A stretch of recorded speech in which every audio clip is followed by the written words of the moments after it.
Hello. How do?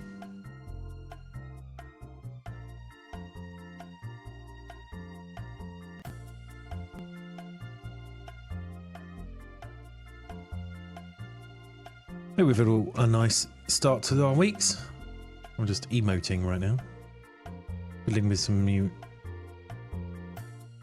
Filling up the new animated slots. Except that looks fucking awful. What the hell have you done, Twitch?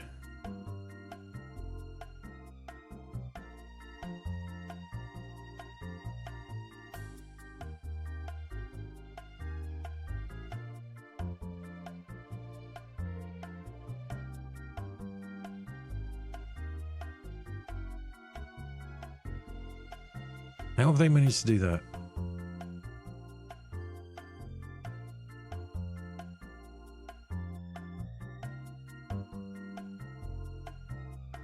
Oh well.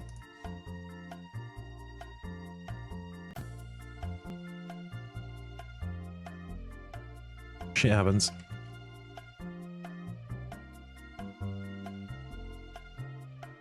Maybe I'll clean them up myself one day. Has it worked?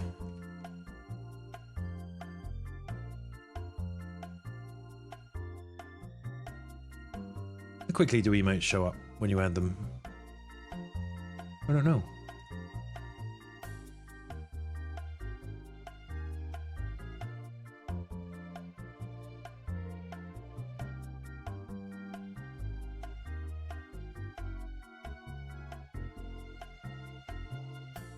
Well, there you go, got that one. I don't know what Twitch has done with the background there.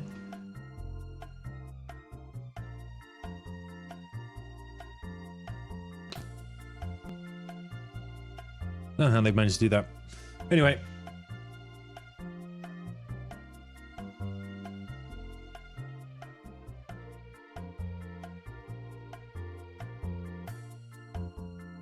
How do, Avatar?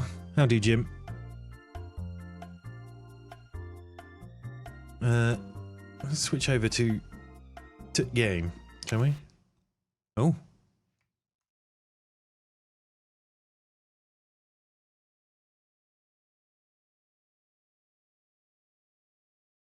There we go. Right. Calm down, Dead Life. Calm down.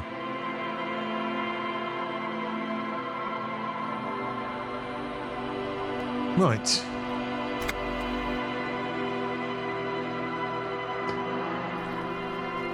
But because this is one of those games that makes you think about it when you're not playing it, I was thinking about that body in the basement. I don't think... I probably just need to send it back, don't I? Because I can't actually get my perception... Is it perception that I need to get up? I mean, arguably I can... Yeah. I don't know, I was thinking...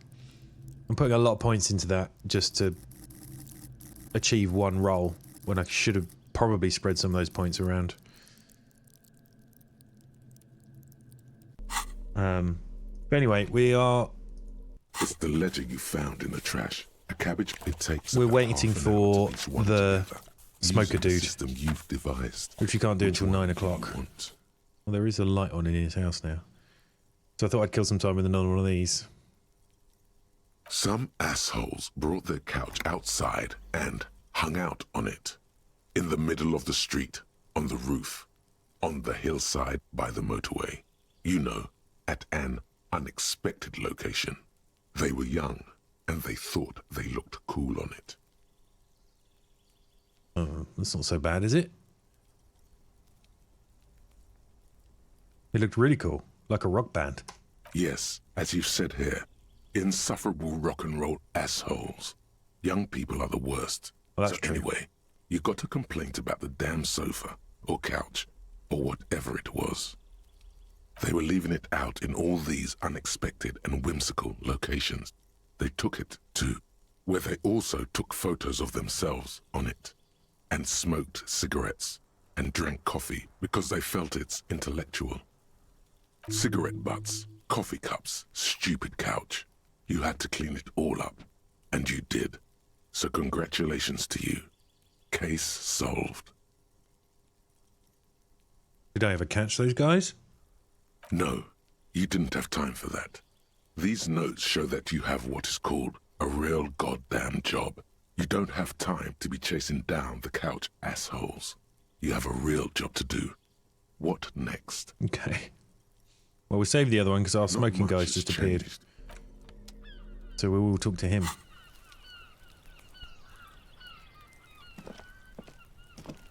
Gendarmerie, you found me. The young man on the balcony gives you a bright smile before taking another drag from his cigarette.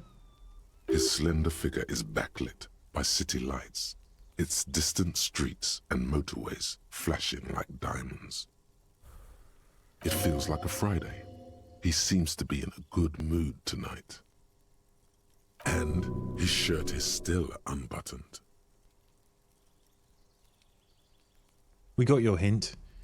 Found the key right under that stone. Beautiful. He replies, smiling.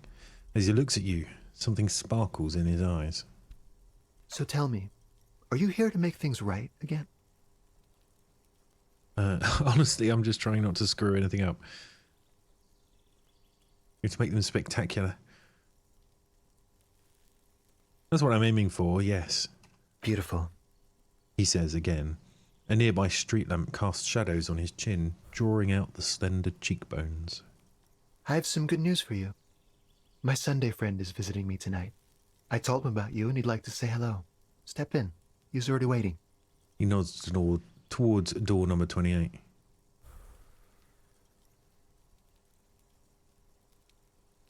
I mean, it might be a trap, but probably not. I'm really digging the view here. Mm-hmm. That's why I chose this place. Martinez is special, isn't it? Wait. Suddenly you're digging things? The lieutenant whispers to you, shaking his head. Is it Friday tonight? It feels like Friday. Yeah, it does feel like the end of the week. Such gentle weather.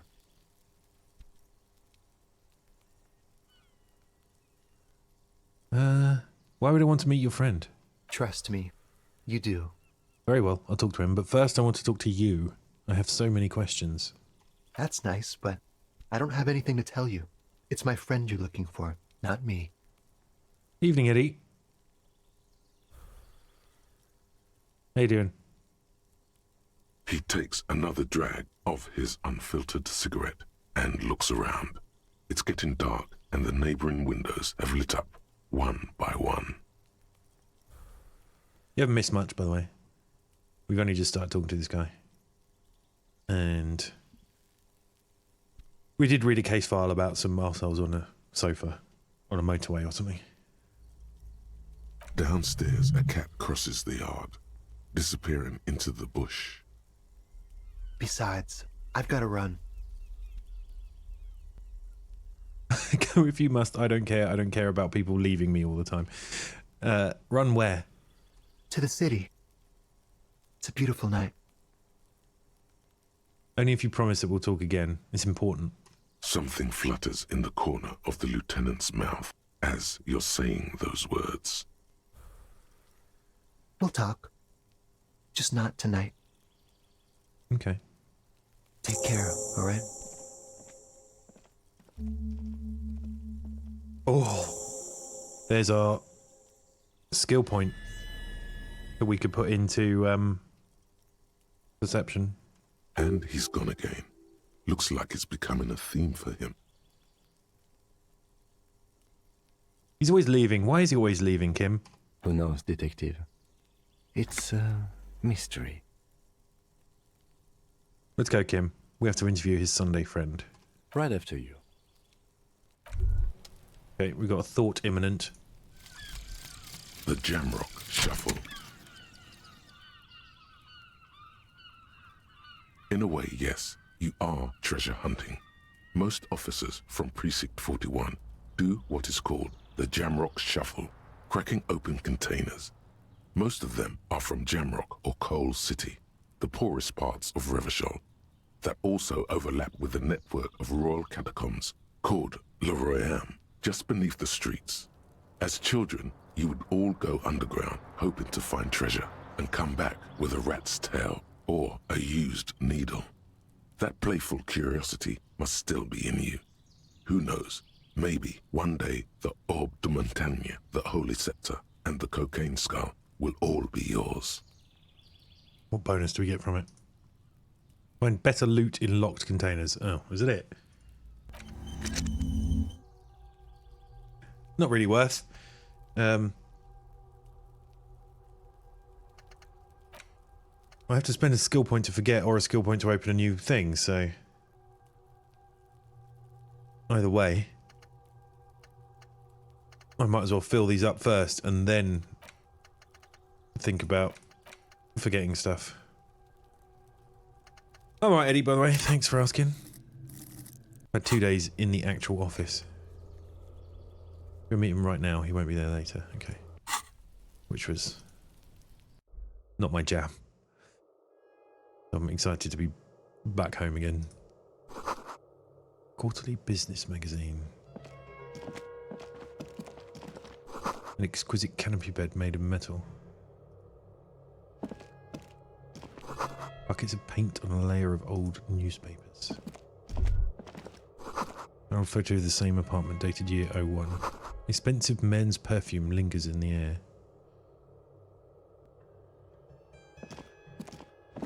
He didn't seem to mind me looking around. Dishes soaked up in a pot. Empty ashtray. Flyers for underground parties. Dates for open lectures at a local university. Okay. Offices draining. Yep.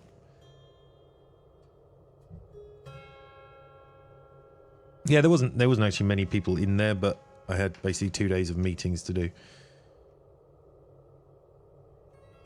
So a lot of thinking, a lot of talking for 2 days. Officers of the Revachol Citizens Militia. The man in business casual removes his cufflinks. My name is Charles Vildrouin, and I am an official with the coalition government. I work for the Institute of Price Stabilité on assignment from Sur-la-Clé. Interesting. I heard you talking to my friend outside. Very good. Super. I am here to assist you in any way possible. Ask me about the hanging. Okay. Hanging? What a drag. He seems like a cultured gentleman. You should ask him about the finer things. Should we? Alright, before we go on, I absolutely have to inquire about this wonderful canopy. Oh yes, my friend has a great eye for these things. He refuses to tell me where it came from. It's a mystery. I believe they call this type of frame industrial.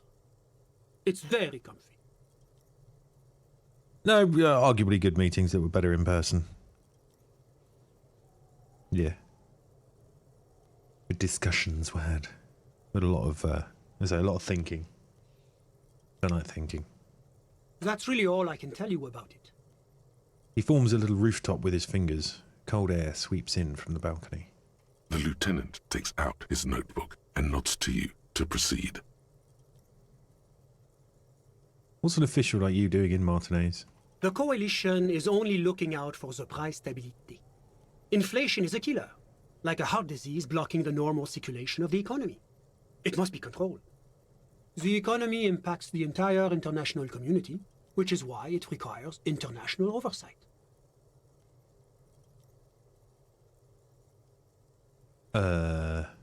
What is the price stability? It is the most important thing. Doesn't tell me anything. It's the central goal of any sound monetary policy. Maintaining the price stability is essential to maintaining high levels of economic activity, which is essential for maintaining high levels of employment, which is essential for maintaining the social stability. Basically, it makes sure the price of bread doesn't change.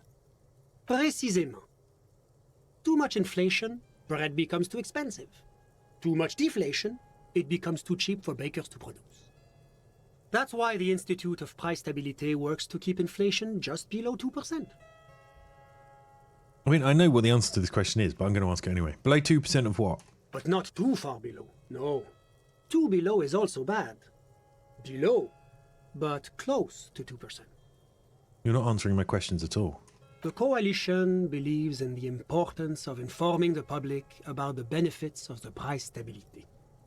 Transparency is one of our principles. Would you like an informational pamphlet? Sure. A sound monetary policy is essential for addressing uncertainty.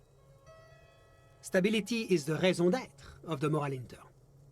It's the reason why I identify as a moralist. But oh, I don't have my leaflets on me Oh, today. damn it. That's too bad. You can always call our information line. Making information available is part of the moral intern's commitment to transparency. I mean, I'm pretty sure I know why he's here in this apartment, and I don't think it's my position to ask him that. Based next door to the Ministry of Silly Walks, probably. It'd be the Ministry of Silly Walks then, wouldn't it? What is this international community? La communauté internationale is what Revacholians colloquially call the Coalition. In other words, the nations that stopped the disaster of the revolution. Oh, hold on. Disaster of the revolution.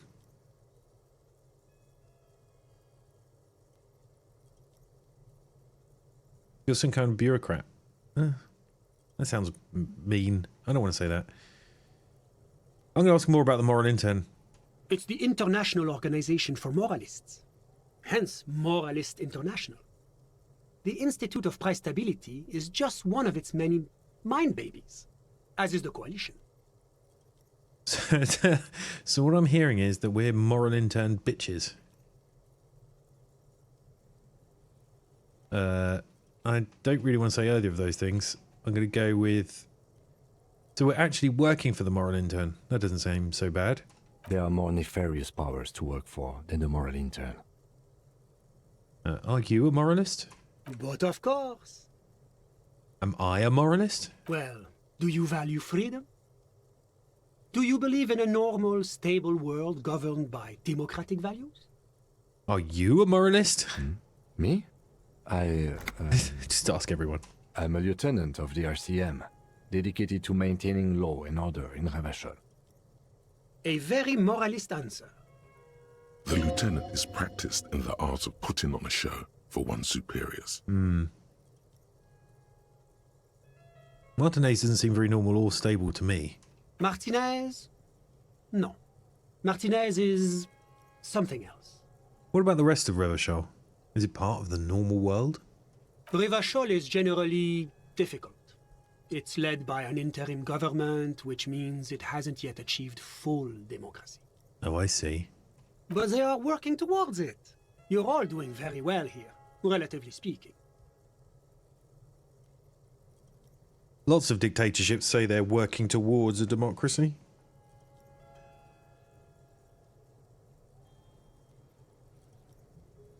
I don't think moralism sounds incredibly boring.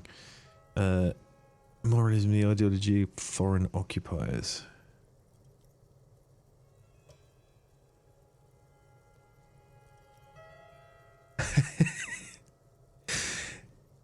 It's like every time I'm talking to people, I'm choosing option D, none of the above. Is that moralism? Kind of. I want to go with like 3 or 4, I'm not sure.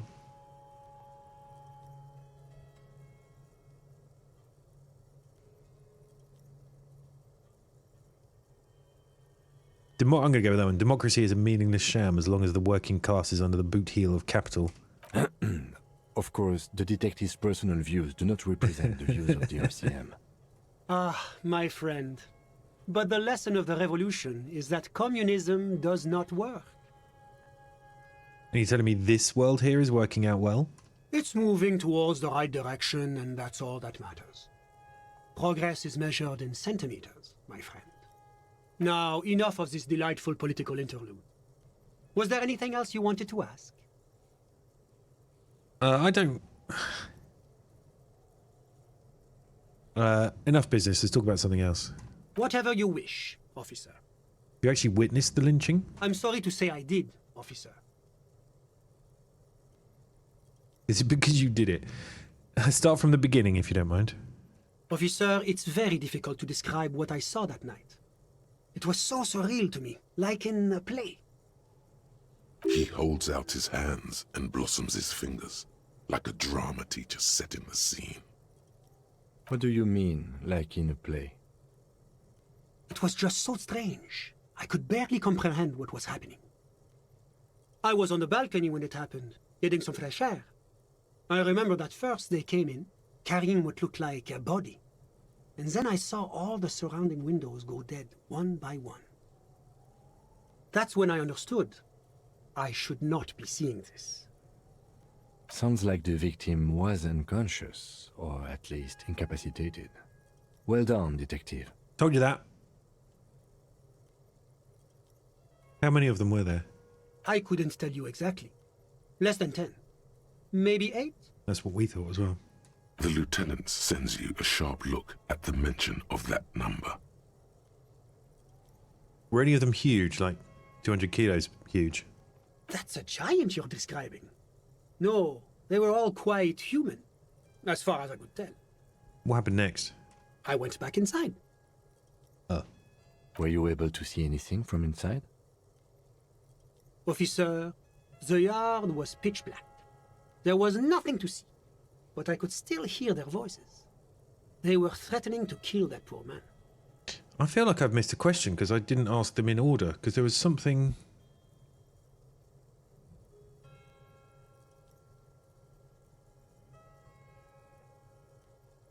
Because I asked him...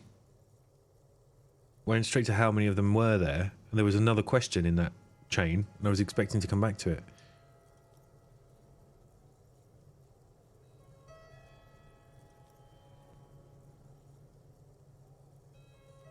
Were they men? Women? All men, I presume.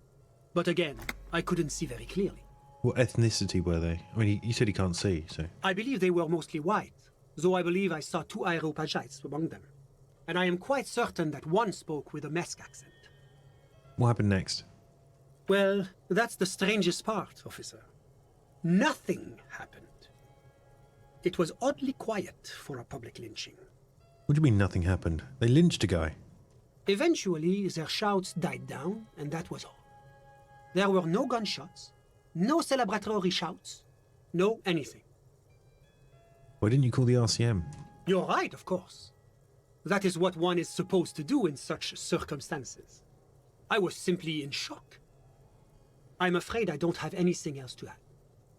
About what time was all this happening, approximately? All I can say is that it was late. So let me get this straight. You didn't actually witness the hanging itself, did you? No, I didn't see the corpse until the following day. Those are all my questions. Thanks for your time. Of course, anything I can do to assist the RCM. Can I go through that loop again and ask the missing question then? I'm sorry to say I did, officer. Start from the beginning. Officer, it's very... He holds... What do you mean? It was just so... I was on the balcony. That's when You had Sounds this. like the victim was There we go. unconscious. That was the question I didn't get to ask. Incapacitated. Who were Well they? done, detective.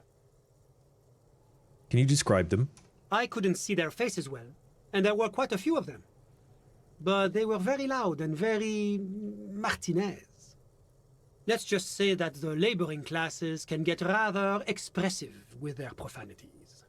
Okay, so we didn't really miss much. I went back inside. What Were happened you able next? to see it? Officer... Done all this. the- What happened well, next? Eventually, their shouts died down, and that was all. There were no I guess we can go with this other option here. no celebratory shouts. You're right, that No does seem anything. strange. I'm afraid I don't have anything else to add. Okay. About what time was all this? Yeah. All I can blah, blah. say, no, Didn't I see didn't it. see the corpse until the following day. All my questions. Anything I can do to assist the RCM. Can you tell me about your friend? Ah, my friend. My friend is a good young man. His family immigrated here from Kedra, and life has not been easy for him. But he understands the importance of education. He has taken his future into his own hands, and that's all that matters. What's Kedra? Kedra is a candidate member of APIS. But, between you and me, their potential membership is a more contentious issue. What do you mean? That it's never going to happen. They entered negotiations in 21, and it's been pending ever since. What's this EPIS thing? EPIS is a very special program developed by the Moral Intern to support certain Occidental nations. It began as a unified system of weights and measures, which proved to be a wild success. Nothing but kilograms and centimeters as far as the eye can see. Ah, paradise. God, yes. Sweet standardization. The backbone of rationality and commerce. It was such a wild success that we expanded it into an economic union for the processing of steel. Another success. And between you and me, the Moral Intern feels emboldened by this success. Emboldened to take EPIS to the next level. Okay, but like, what does it stand for? Why, it stands for progress and stability, like the Moral Intern as a whole. No, yeah, this guy's bugging me too. No, what do the letters stand for? It's been such a wild, extraordinary success thus far. We are very excited to take it to the next level. You don't even hear the words I'm saying, do you? A supranational political alliance. The United States of Occident. You still haven't answered the question. Is it going to be like this place here? You mean Revachol? No, it's going to have transparent democracy. Is Revachol going to be part of EPIS? It's one day going to be a candidate member of EPIS, sure. Except that candidate members never become full members, do they? Yeah. Didn't you say that candidate members never become real members? No, candidate members do become members. Why do we even have the whole system in place if they don't? It just takes time. Time and evaluation. But we were talking about my friend here, not politics. How did you become friends? How did any of us become friends? Bad things happening on the Insulindian Peninsula? Oil platforms ablaze in the night? Civil wars lasting for years? Finally, the international community is forced to step in. You're describing how the coalition occupied Revachol. One of the wonders of democracy is that everyone is allowed to have his own opinion. What? And not just allowed, encouraged even. Have you ever tried debate? What do you mean? Debating. You should consider joining a debating society for adults. I hear they're oodles of fun. I used to have a flyer for one, but Why do I feel that this guy's taking the piss out of us? now that I start thinking of it, it was for an improv class anyway. It's this funny theater thing, you know? Very creative. Helps relieve stress. He's not improvising now, is he? A chill runs down your spine as you envision a half-dozen people in professional attire standing around a chair, awkwardly pretending to be waiting for a motor bus. It's neither funny nor creative. You still haven't told me who he is. Sorry, who? Your friend, the smoker on the balcony. We were just talking about him. But I told you, officer. He's a bright young man here to pursue his education. That's not the question I asked you. Education is the foundation of our future, especially the arts. It is a cornerstone of our civilization. What's his real name? Officer, you have to understand. I can't give you his personal information. I'm sure you have your own methods and databases, right? Please don't put me in this situation. So all you can tell me about him is that he's here to study the arts. He's deeply enmeshed in the study of the fine arts, yes. As though you weren't envious enough of the boy as is. Which arts? He's a truly free spirit. He likes all the arts. Perhaps graphic design, printmaking, who knows? The world is open wide for a talented youth like him. What are you doing in his apartment by yourself? I'm just enjoying the view. What view? It's dark outside. Listen, The baby is crying in the neighboring apartment. Someone's baby is crying. no, listen. He says again, looking outside. The Insulindian Bay. What about it? This place used to be a luxury accommodation before the revolution. Apartments, of course, were much bigger then. A few walls have been added here and there, leaving some of the tenants without a private bathroom or a kitchen. But the million real view stays. You can't take that away. He knocks on the balcony door, his face mirrored in the darkened glass. I was asking about your friend. My friend comes and goes. I'm sure you'll see him around. He's a busy bee. A busy bee? What an odd choice of words. Something's not right here. All is not as it seems. I had something else in mind. I'm all ears, officer. Thanks, I've got all I need. A moment, officer. Do you have everything you need from me? I'm afraid we won't have the chance to speak again once you leave. Well, why can't we talk later? It's against diplomatic best practices for an official in my position to be discussing murders with local militiamen. And I'm pressed for time. After you leave, I should be leaving as well. That's not the real reason he's so apprehensive. Men in his position shouldn't be seen loitering around in underprivileged young men's apartments in the middle of the night. I just want to take a look around the apartment. Sure, go ahead. It's a beautiful space. Let me know if you have any further questions.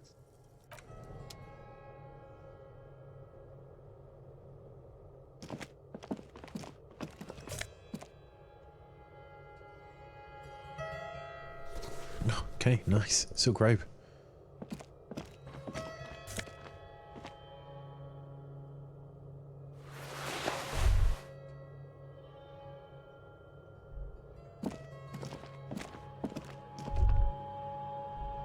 Can't talk to Kim about it, can I? No, I literally can't talk to him. Why can't I talk to him?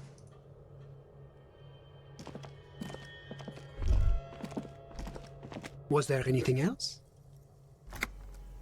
Let's go back into this Coalition one is a the economy second. impacts the entire international community, which is why it requires Okay, international I'm oversight. going to ask him this now because he's not giving me any useful information. What are you doing here in this apartment? Well, I'm renovating it. It is an interesting project. The building used to be a 12-story skyscraper before the cannons took the top 4 stories off. This, of course, happened when the coalition forces landed here. You could say I'm undoing some of the material damage the international community caused when we arrived here. I mean, there is paint pots and stuff, look. I still don't believe him. I don't know if I believe anything he said to me now. Yes, as I said before, I am a commissioner from Sur-la-Clé working for the Institute of Price Stability. This is one of the main projects of the Moral Inter.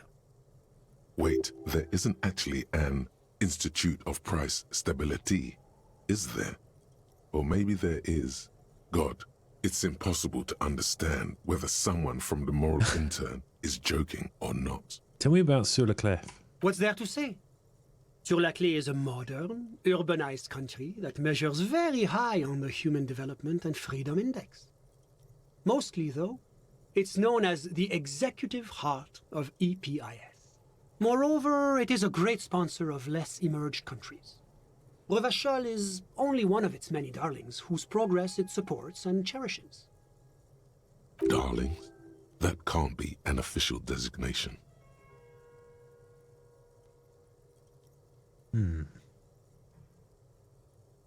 What makes Revachol Sur-la-Clef's darling? Because a great percentage of Revachol's culture hails from Sur-la-Clé. Its language, its people, its cuisine even. Or at least in the downtown La Delta area. Jamrock and other parts of the international zone have been mercifully spared of Sur-la-Clé's love for meatballs and mashed potatoes. Ooh, I like meatballs and mashed potatoes. Okay, Whatever you wish, officer. I think that's it. Of course. I'm glad I could help. I don't think I can get anything out of him, but I really don't know how much I believe him.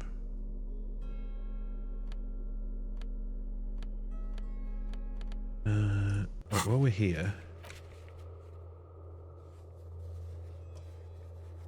perception. Okay.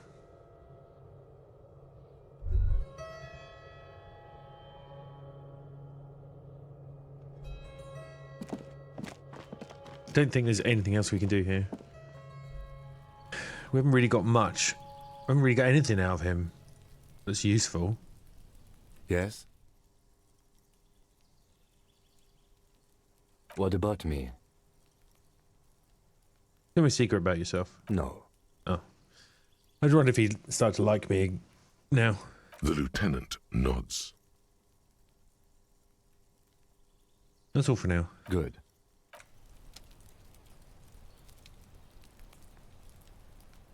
So what do we think we got out of that?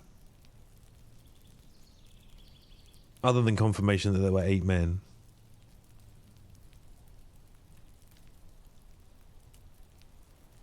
Which we'd already worked out.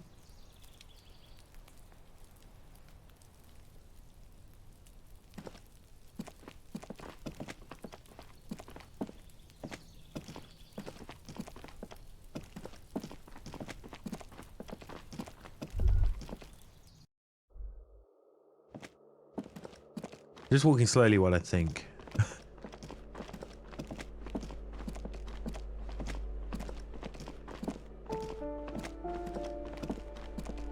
Hold on, I think actually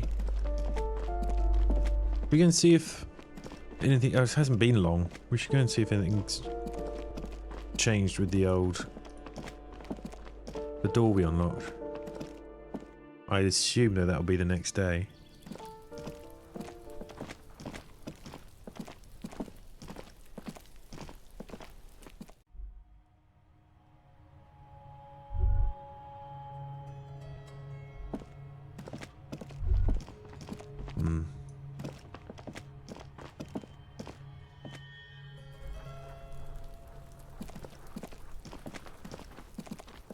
We could stick... Maybe we should...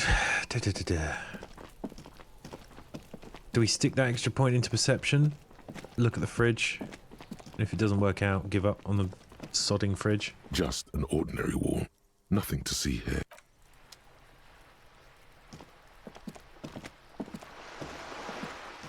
If we don't work it out, then we can tell Kim to send it back. None of the things I just picked up can help my perception, can they?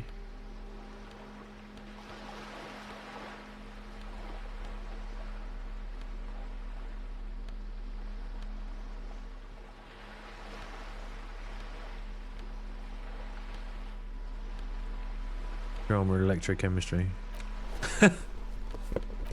That's a great look.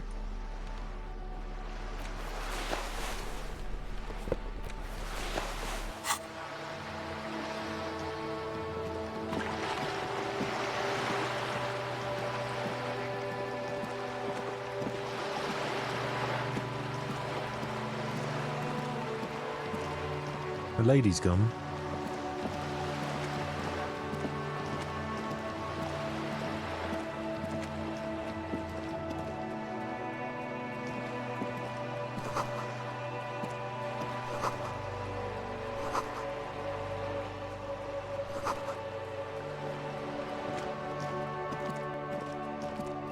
The kid's gone inside too.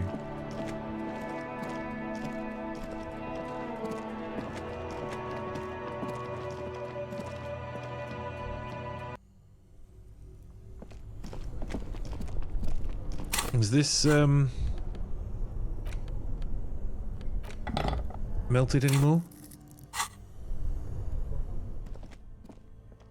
This orange machine is dead still.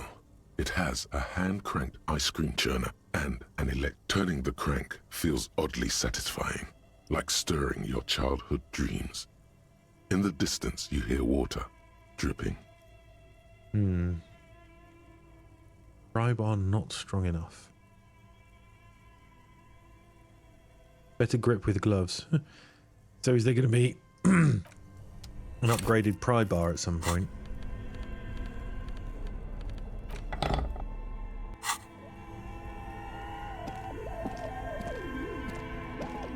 Wait, what does...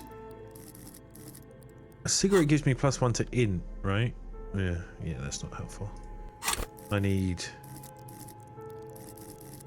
Motorics.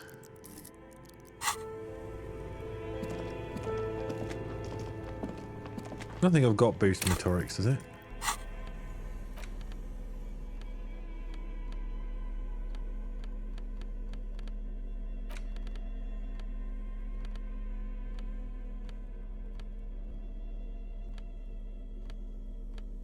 No.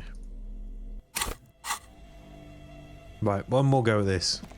Oh, I haven't done my point. The bear's eyes are still glowing red. It's guarding over the freezing corpse hidden inside its belly.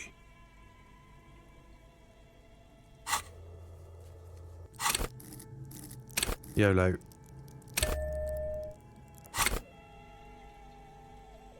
Come on. 72%. Please. Please. Oh, do I have to go out and come back again? The bear's eyes are still glowing red. It's guarding over the freezing corpse hidden inside its belly. Oh my fucking god! Dead man's body. His skin is cold, light blue and silvery. It will come to you sooner or later. No. At least he's safe here until then. Fuck it. If you think so, officer, I'm not going to object. I can't believe I failed that every single time. I need a little help for carrying him to the holding pen of my kinema. I'll take it from there. What should I do in the meanwhile? Continue working here. The locals, the case, or attend to your own business. I will meet you downstairs in the Whirling in Rags tomorrow morning, 7:30 sharp. This means Lieutenant Kisuragi will leave the party until tomorrow morning. You're free to do side tasks and even the main case, though it might be more difficult. If you have nothing to do, read books or sit on the bench on the plaza. Bag the corpse and drag it to the motor carriage.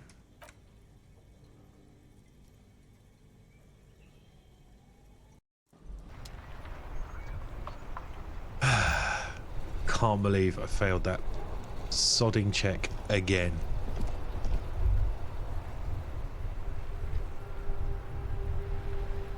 Have I got any bottles in my bag? Don't think I do. Maybe we should just go to bed.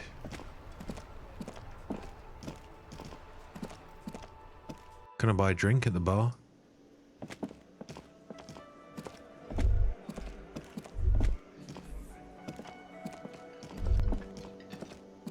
Can I have a drink? Can I help you? No, apparently not.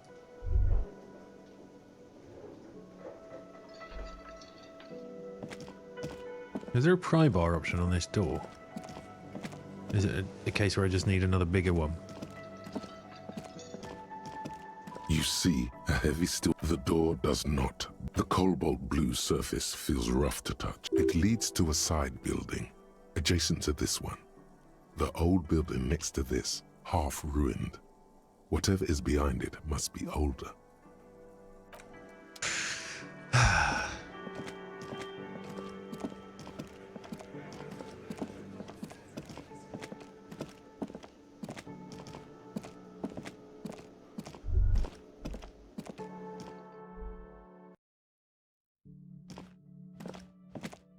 The door is closed. Still nothing. I go in Kim's room?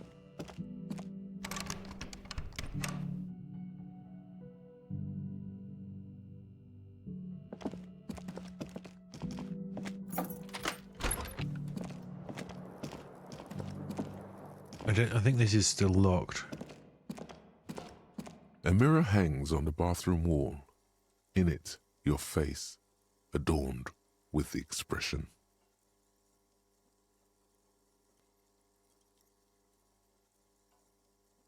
Huh. Actually, if I wear this, does that actually increase the... A mirror hangs on the bathroom wall. No. In it, You have to your actually put it face, into the adorned skill points, okay. with the expression. Okay, leave, fine. I don't want to wear that.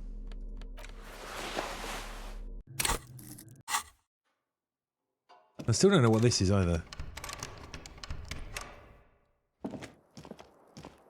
The bed is still cold from the broken window, and not too inviting, but it's yours. You've earned it. I feel like the only thing I can do is go to bed. The bed is still cold from the wind blowing in from the broken window. The mattress creaks as you close your eyes and try your hardest to fall asleep.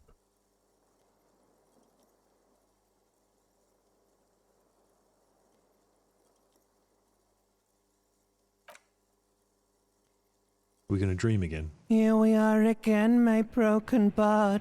The waves are coming, carrying you away. But you can't go. No, you have to stay. Always half aware of yourself. You're not cooperating, brother man. Why? It's your disgusting body. Even through your sleep, you feel a vague discomfort suffusing it. Your belly and your sides are unpleasantly tender. You wish you could curl up into a fetal ball of safety. But you cannot, because of the pain. That pain in your right side is your enlarged liver, by the way. As for your kidneys, you've really been compounding the damage lately. Every cell in your body is moaning in agony, asking, what did we ever do to you? This body's worthless anyway. No one ever does anything nice to it. I'm going to continue feeling bad for myself. I'm sorry, cells. It's all me. It's my fault. Now, you're finally thinking about something other than yourself. Let's see how far that'll get you. I'm an artist and liver damage is my art. I would endure this pain with dignity. There's no dignity here. Only reflections of your body mass. Flashes of the day. You keep coming back to yourself in the mirror. But why? To admire all your accomplishments? You're just stuck here, in the half-world. Could try looking at other people. Really looking. But why would you want to start doing that?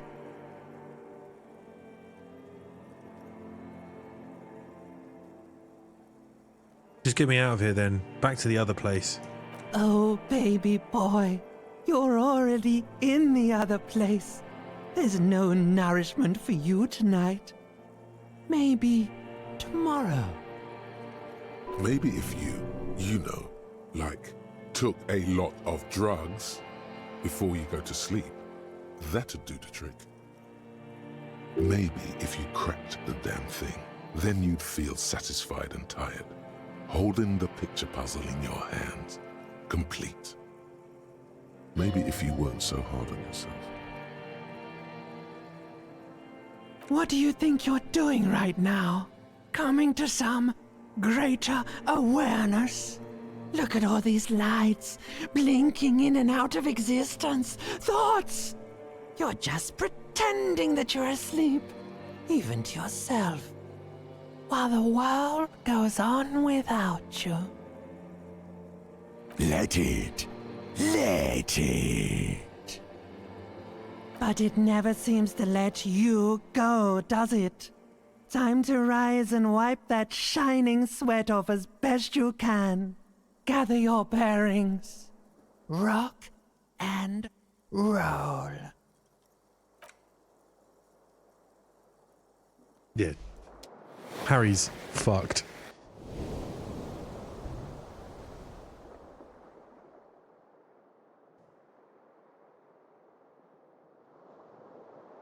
He is not a well man. And the drugs and the booze definitely didn't help.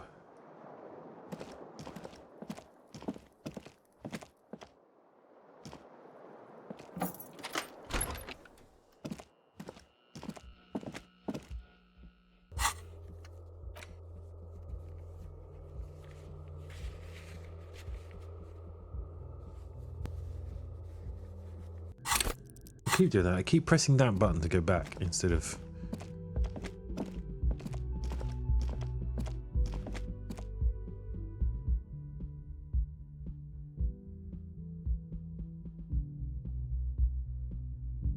Oh, I wonder if, look, if this is a map of the apartments, right?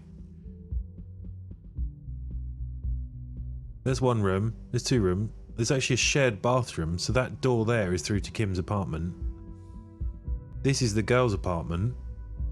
Is that stairs? So maybe she's got an upstairs. And it's her that's sitting on the roof. That's how we get to the roof. I could always knock her door down, but I don't want to do that yet. Oh. I don't like this. Kim, what's going on? Yes?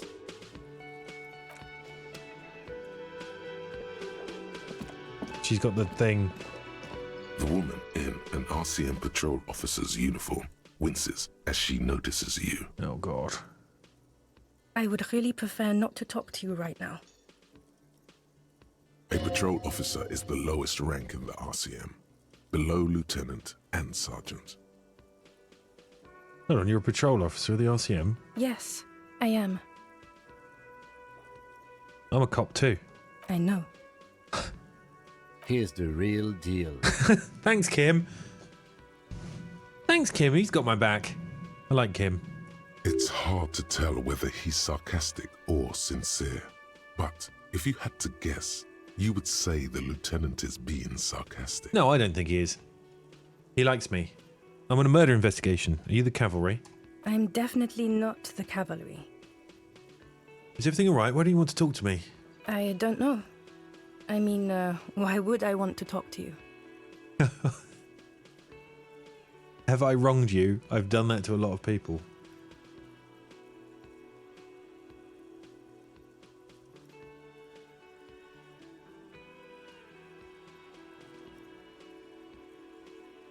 Yeah, I could do that one. Have I wronged you? I've done that to a lot of people. No, you haven't wronged me. It's okay. Okay, fine. Let's talk. What did you want? What does one talk about with a fellow officer? You're the police, right? Cool. So am I. No, what precinct are you from? What precinct? Oh. Am I from? God, he doesn't know.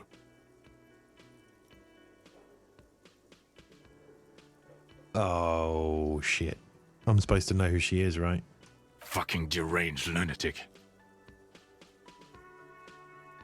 You're getting an intellectually unsatisfying vibe from this conversation.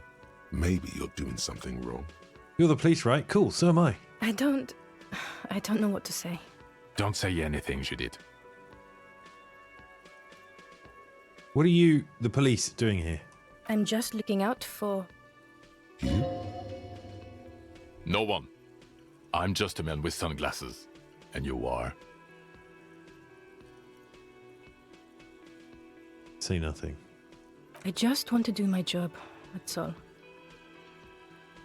Okay, goodbye. Talk to this You guy. look like shit. Yeah, okay. I do. Don't have to call me out on it, man. And I don't mean that as a metaphor.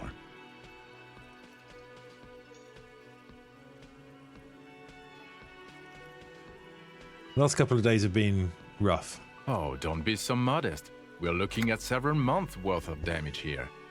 Kind of a miracle you're still up and at it, to be honest. Oh, come on, Jean. It looks like it's been a rough week on him. It's not just this week. What do you want? There's something about this guy that matches with a face in your head. A similar but different face. He might be wearing a disguise. No, he's not. No, no, no, no.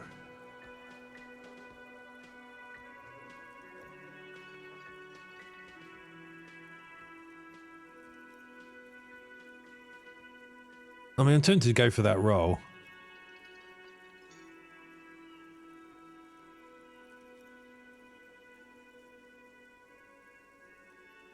There's something strange about this guy. Figure it out. You know what it is. It's like the two of you know each other. Just ask him. Tell me the truth. Do you know me from somewhere? I feel like I really should know both of them, and actually this is a bad question. Oh, I definitely know you from somewhere. Another life. From where? From another life? Yes, from another life. A different life. Maybe the life of a police officer belonging to the ranks of the... To what station do you think you would belong in this alternate and totally fictional reality? Oh, piss. Which station am I from? One of us is the 41st, the other one is the 57th.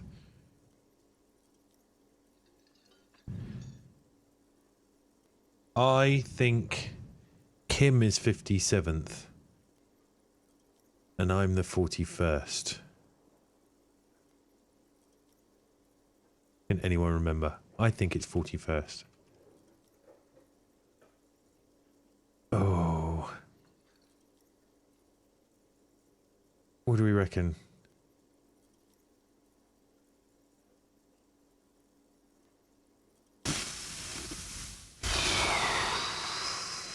Let's go 41st. 69 is an option. I hadn't even read. I kind of skipped over that when I went to these two. There's definitely a lot of fun to be had by being a complete arsehole to everybody.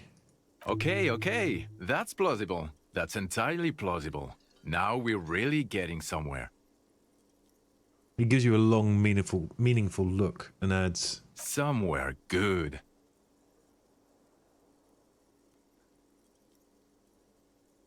Let's talk more about that hypothetical Station 41 you mentioned. Okay. Oh, we didn't voice that bit. Oh, the hypothetical 41. Yeah, let's fantasize about that. He blinks aggressively. I'm not busy. You're not busy. Let's just play around. So what would our relationship be in this alternate universe? Let's be crazy. Let's say you and I are partners. How's that for a thought experiment? You seem like a cool guy. I'd love to have you as my partner. Oh, Kim's cooler than you. Oh, that's really tempting. No, I'm going to go with Kim's cooler than you. I'm sure he's fucking flattered. But Kim is not part of this thought experiment. In this one, we're partners. The lieutenant is silent. You seem like a cool guy. I'd love to have you as my partner. Would you now, or would I be cramping your style? Never mind. Partner.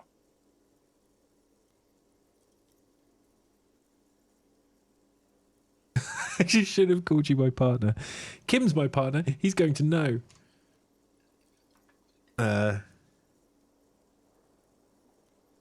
Do I be nice to this guy or tell him to fuck off? Because he's being a bit of a dick. I mean, I guess Harry's a massive dickhead. So maybe we should try and make up for being a dickhead. No, you wouldn't cramp my style at all. Okay. How about you stop wasting my time and get on with whatever you were doing then? Do you have a crime to solve? Oh, no.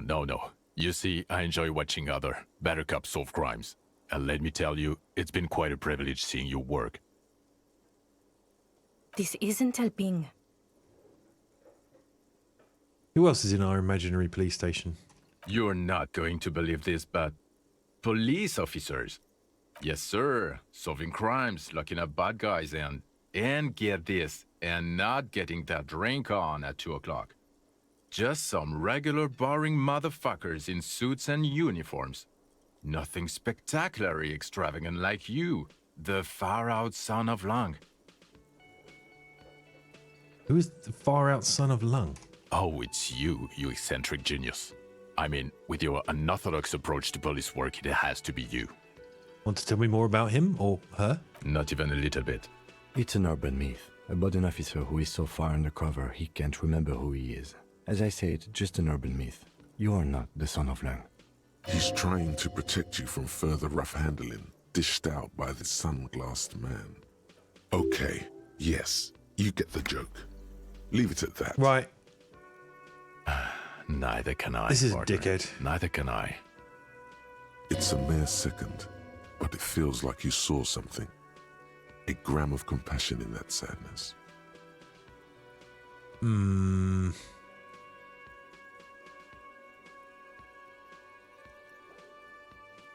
He's obviously not wearing a disguise. This stupid question. Let's go Kim. Who is this guy? I'm not getting involved in this. Fuck. It's not my style, he thinks, glancing at the man in sunglasses and the woman beside him. Oh boy, they're mad at him. No wonder. He just doesn't recognize them.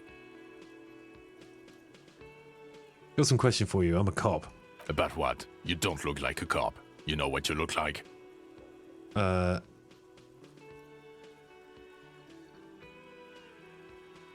Like a sack of shit? Exactly. Now, will you answer some questions for me? No. Don't you have to? No, he doesn't. Oh, shit. If I wasn't clinically depressed, I'd burst out laughing. But I'm gonna go with no right now. If you don't want to answer my questions, maybe you want to hear me say things. Actually, I don't want to hear you say things. Well, then I will say things. Come on, Jean. Okay, say things. I want to hear you say things. Hear that? He wants you to say things. Say one. I'm going to say something really stupid. Out of nowhere, case-related things start popping up in your head. Okay, I'm doing this investigation. Man is hanged. So, do you know who hanged him? Not yet. Yeah, I can see that. Hey, why am I even telling you this? I don't know. Why are you? It's like you felt it would be intellectually stimulating and would lead somewhere. A custom even? Strange. Oh my god, there's more. You want something more? What is it? Let's talk about the hanged man again. Okay, why not? Let's do the whole thing over again. We're not wasting time. There is no time. So, do you know who hanged him? Oh, fine. I don't know. Oh my god, there's more. Okay, see you something around. more. What is it? Watch out for yourself, loser. Fuck off. That voice, so very familiar. Did you hear it when calling to your station and reporting your badge missing? Did I? Wait, your voice. I recognize it. Oh really? I wonder where. I lost my badge recently. When I called in to report it missing, you were there. That's the where you remember me from? I have a bit of, point to your head, memory trouble. You don't say. Goodbye then. The voice thing was a coincidence. Run along, asshole. Okay, the man with the sunglasses and his hypothetical Station 41. Weird, right? I know, super weird. There's something missing here. Something you can't put our finger on. You know what? Just ask him. I know it sounds crazy, and you'll probably get laughed at, but still. I don't think I should ask him. We're obviously from the same station. I obviously know him. I was probably a dick to him. Maybe I was actually his partner. Yes, just cross it off the list. It's probably not true, though. Again? I can't... He might be wearing a disguise. Are we from the same police station? I'm going to say no. Just to see what you'll say to that. What'd you say? Okay. Okay? Jean, he said okay. Give it a rest. Okay, I was clearly wrong. He is a firefighter, male nurse, animal control agent, something of that kind. Not a cop. Go on with your cop work. Don't let me stop you again. No. He is a cop. I'm going to ask him if he's wearing a disguise. It's a dumb question, but I kind of want to do it anyway. Yes, it's a hobby of mine. As if waiting for some kind of reaction or response. Something to click. It's not happening, though. Who is this guy? Okay, see you around then. Talk to her again? Yes? What is it? Look, something is really bugging me. Are we or are we not from the same police station? God damn it, you leave her alone. Keep your weird bullshit to yourself and be professional for once, for fuck's sake. Can I actually help you with something? Oh? Yes, of course. Preposterous. I mean, you would remember if they were, right? Who forgets their squad mates? That's not possible. Well, this guy, because he's forgotten everything. Are you with him? Of course I'm with him. Why do you ask? He's an arsehole. You're an asshole. You know what? Maybe we're both assholes. Please, let's not turn this into another exchange, okay? Oh, another? So we've obviously had a fight at some point. Probably used to be partners. Had a fight. Now they're here probably to check up on what I'm doing. And they're fucked off with me. Hi, gendarme. Quite rightly. Another rendezvous. Hi. Hi. So what brings you here?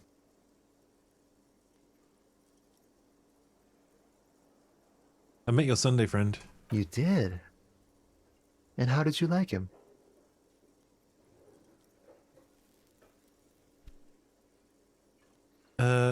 I didn't like him as much as I like you. Ah, shoot. Why not?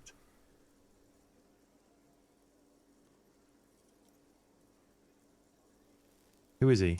A visitor from the first world. He's not like you and me, gendarme. He can always return. Return where? To his opportunities in Occident, sur la clé. Still, his coming and going brings some life to the village. Or is it just money? I don't know.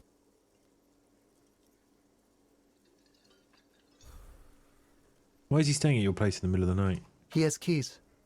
And he likes the view. To the sea, I mean. He said he was decorating. What are you two? Friends, I told you. Sunday friends. Friends who like to get together from time to time. But it's not Sunday, it's Tuesday. What does it mean, a Sunday friend? That he won't be there when times get tough, I guess. Ah. Is that even a friend? It is. On Sundays. I don't want to talk about other people. I want to talk about you. Hmm? What about me, gendarme? Do you remember that muscular type who came to investigate the crime? Oh yes, let's see. He knocked on my door a few days after the lynching. I think he was going through the entire building, asking questions. What did you tell him? Nothing. That I didn't see anything. And he believed you? Why shouldn't he? Did you tell him about your friend? What friend? Your Sunday friend? No, I don't think it came up. Good job. What did he look like? Muscular, handsome, strong, like one of those military types. Ah, does that mean Joyce sent him? Was it one of the military types? Was it another contractor? Was he alone? Yes, but he was speaking to someone on his earpiece. His earpiece? Yes, you know those tiny speaker microphones that fancy security guards sometimes wear. What was he saying? Just reporting back whatever I was telling him. Huh. Besides muscular, did he have any other identifying traits? Oh, let me think. He had an accent. He sounded like one of those mercenaries. There you go. See, I said that. He sounded vaguely Oranese. No, not vaguely, scratch that. He sounded definitely Oranese. Thanks. Sure. Anything else on your mind? What are you doing here? Admiring the atmosphere. What about you, officer?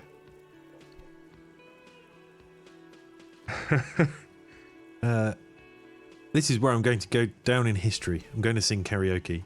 Really? Well, I look forward to that. Well, I ain't passing that check, so Bye-bye, gendarme. let's leave him to it. Okay, so we can go across the bridge now. So why don't we do that?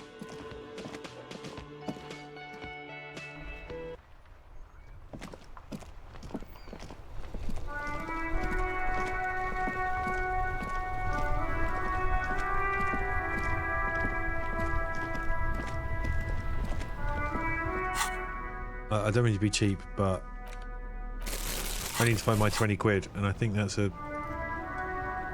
No, god damn it.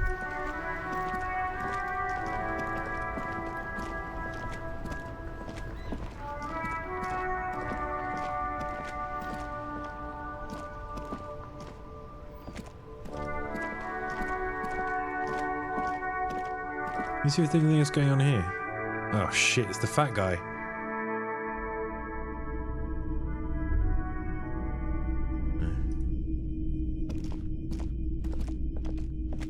Why is he down here? Hello, lads.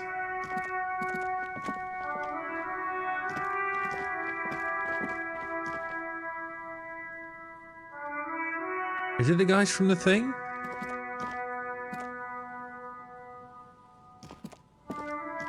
Morning, officer. A rusting control panel. Pull the lever. The handle and pull the lever up. As soon as the metal connects against the contact pins, you hear a loud clunk. Then, the water lock starts moving.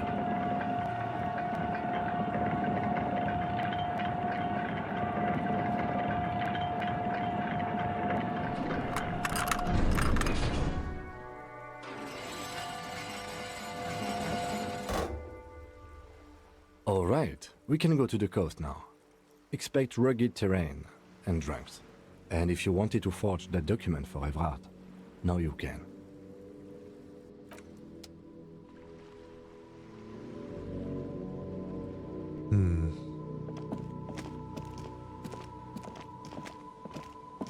I think I do want to do that, though I am concerned that I'll fail some fucking check and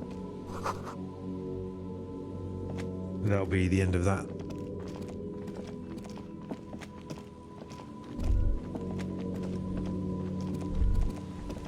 There's more. The tracks and stuff are here. Let's see what we can find.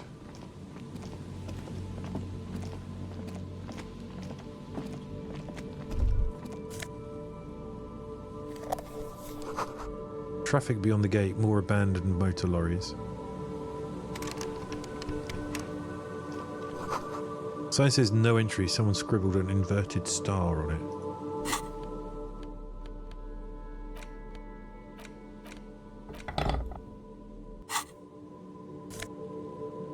Nice. Biker cop sunnies.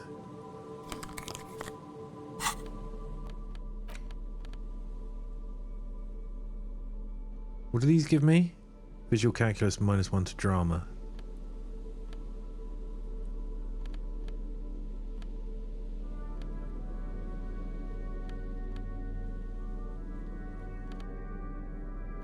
I'll put my old shoes back on.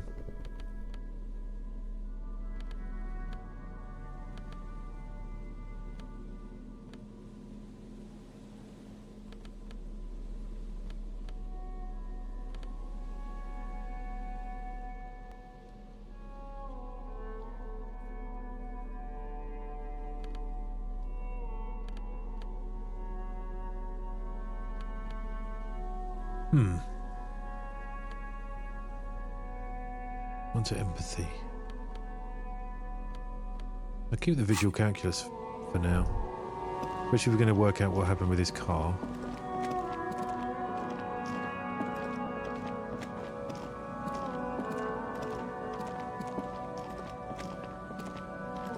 Very clearly went this way.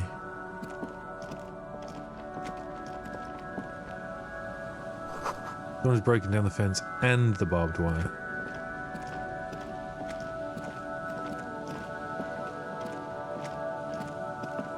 That's someone's house. Let's follow this path for this speeding motor carriage.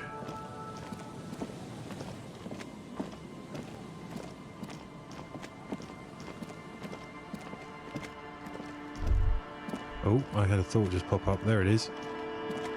I want to see what this is. A breaker box to power the radio pylon above you. Maybe there's something inside. Ahead, decades-old concrete defences. Children play on them now. Oh, 90p.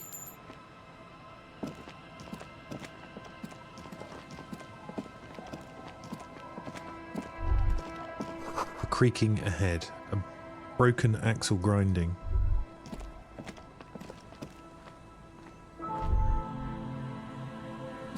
We found the car. Cracked through some ice. Fuel canister.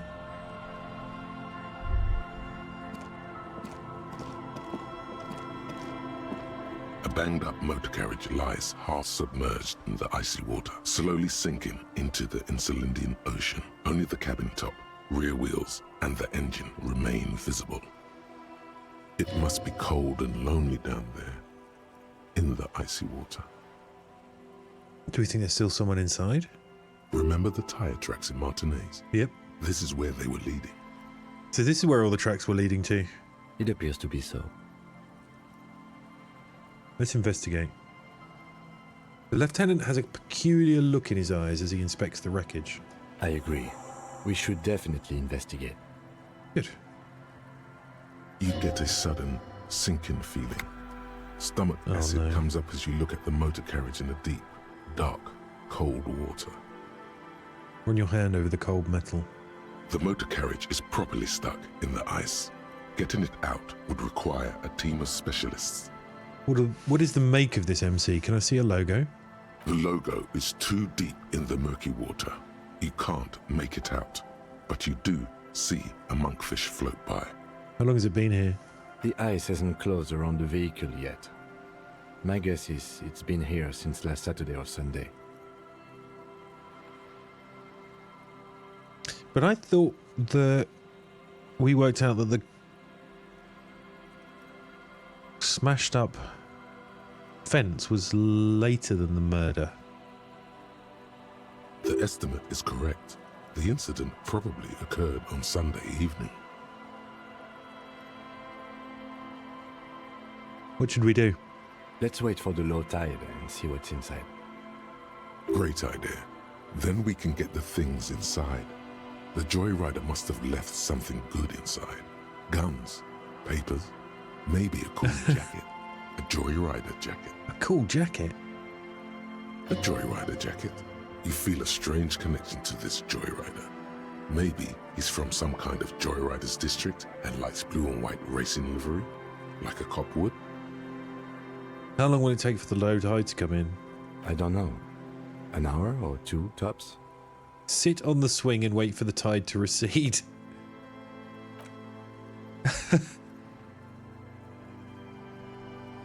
As you sit down in the old rusty playground, the world around you becomes very silent. The hinges creak under your weight, dangerously so. This is quite the scene, isn't it? This game is gorgeous. Nothing but the sound of seagulls high above in the sky, echoing like distant laughter. Ice cracks around the blue motor carriage in the sea. Whistle a tune. The tune on your lips forms a strange yet undeniably beautiful contrast with the surrounding bleakness. The lieutenant gives you a quick glance, then, still looking straight ahead, he joins you with a higher pitched and slightly more melodic trill. Two birds on a wire, whistling by the seaside, looking at the water and a sunken car. The clouds pass in the sky, and the shadow of the swing moves like the hour hand on a timepiece. 30 minutes have passed. Looks like this might take a while. Time to present a good topic for discussion.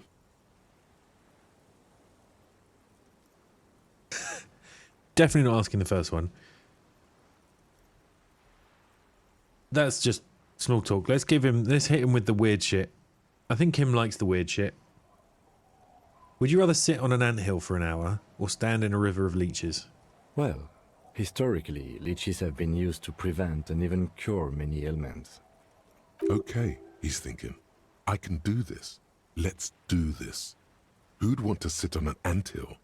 There are no therapeutic benefits to, well, napalm ants, for example, are used in some rites of passage rituals. Clouds on the horizon grow darker, and the shadow of the swing set keeps climbing. You hear the distant rumble of the city. 30 minutes pass.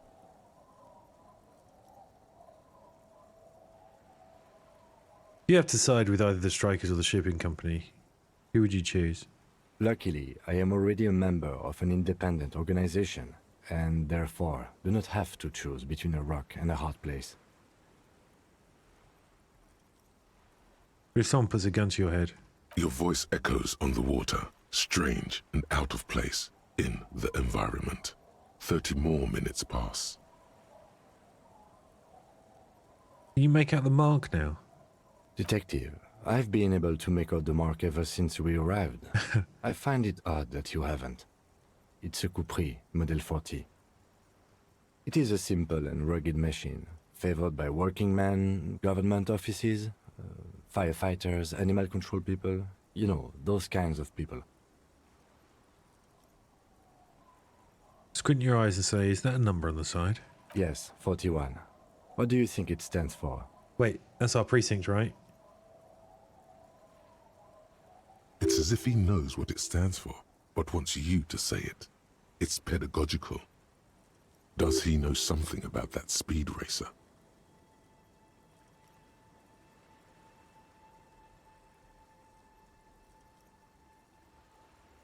Oh God, no. Oh man. Oh man. Is it my car?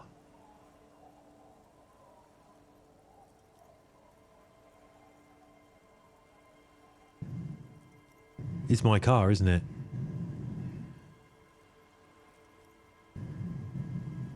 I'm sorry, Harry. I'm so sorry. 41. Precinct 41. A massive pit opens Oh up in my your God. stomach, and the most terrible feeling comes over you. No. Just nope. Say no to this, Harry. No. Yes, your car is in the sea. Face it, so we can start dealing with this.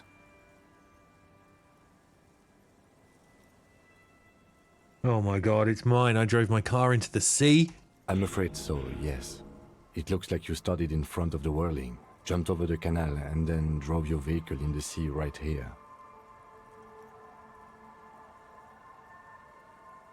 I'm gonna just do that.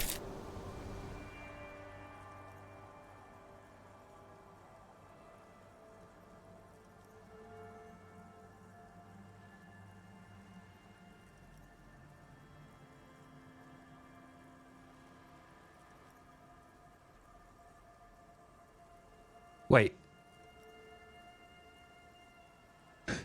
I wasn't the 8th man, was I?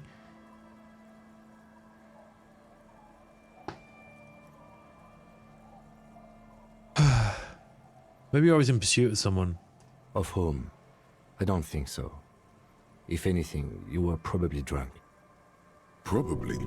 Try definitely. Definitely. How do we get it out? Detective, we don't. A rescue operation really isn't viable at this point.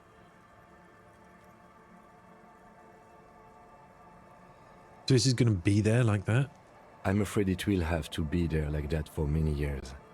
Look at it. Parts of it might be salvageable, but overall, this machine is a write-off. They're not going to take me back after this, are they? People are more valuable than machines. Training a police officer is even more costly. The badge, the gun, now this?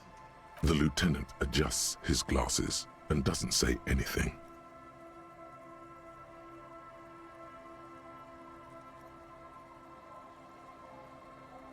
Things were going so well, we were just whistling merrily. You can still whistle. Besides, the night is always darkest before the dawn. Kim is being very understanding.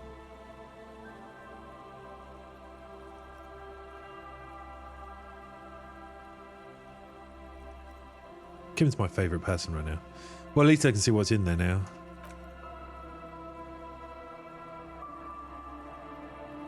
Yes. Let's go take a look.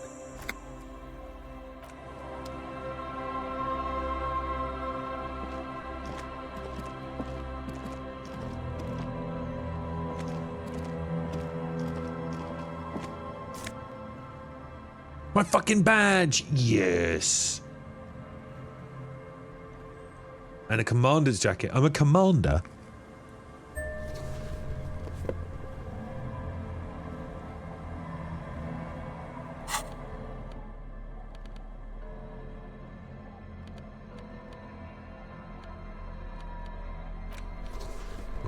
at that. Whoa. So where did I get all of the rest of these clothes from?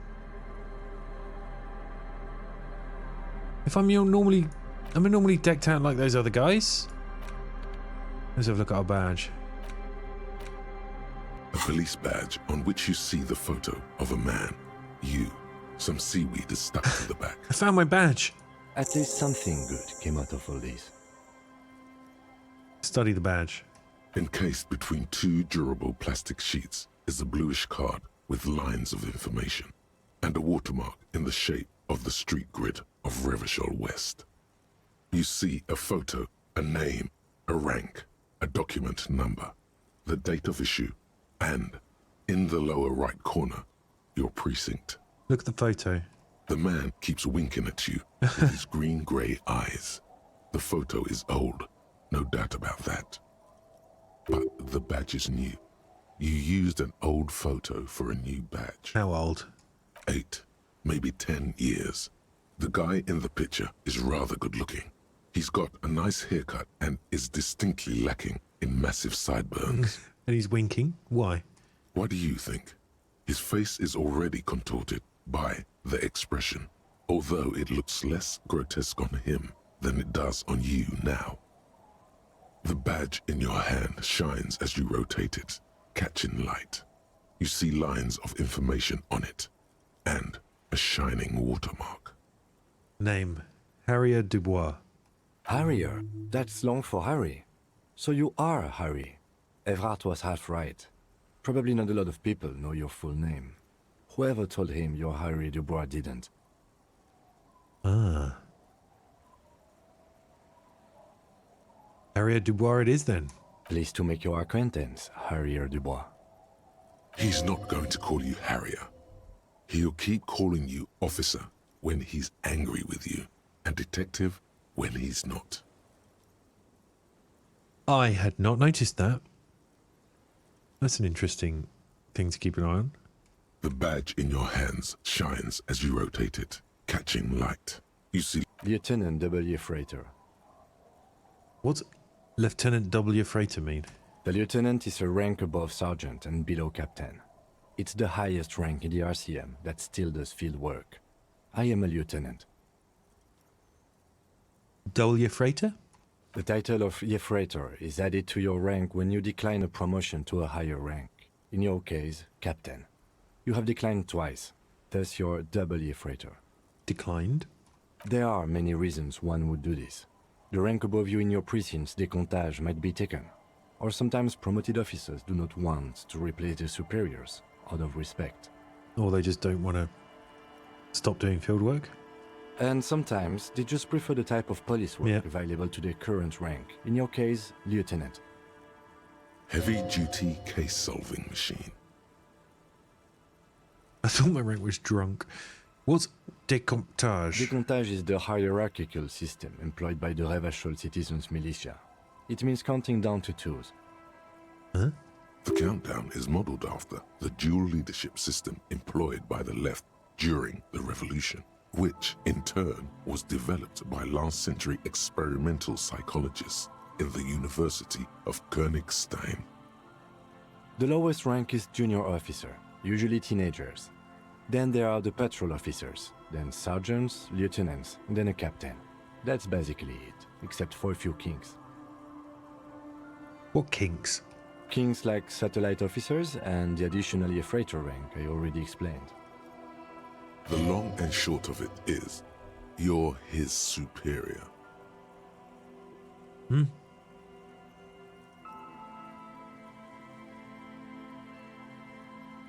Wait, satellite officers? You are given the title of satellite officer if your partner is quickly promoted through the ranks and you rise with him. You don't seem to be a satellite. Do I mention the fact that he's putting up with my bullshit?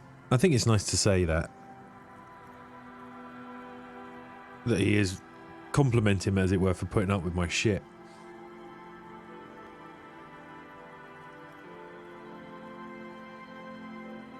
And I wish I could say technically you're superior.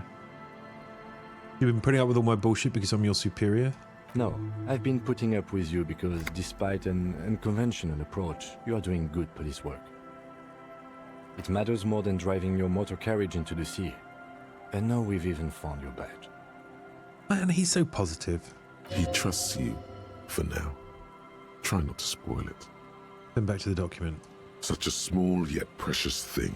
Expensive paper caught between thick plastic, like a fly in amber. It reads... Serial. That's just the serial number. Revachol, Jamrock, Precinct 41, with some numbers thrown in there for good measure. The numbers are not there for good measure.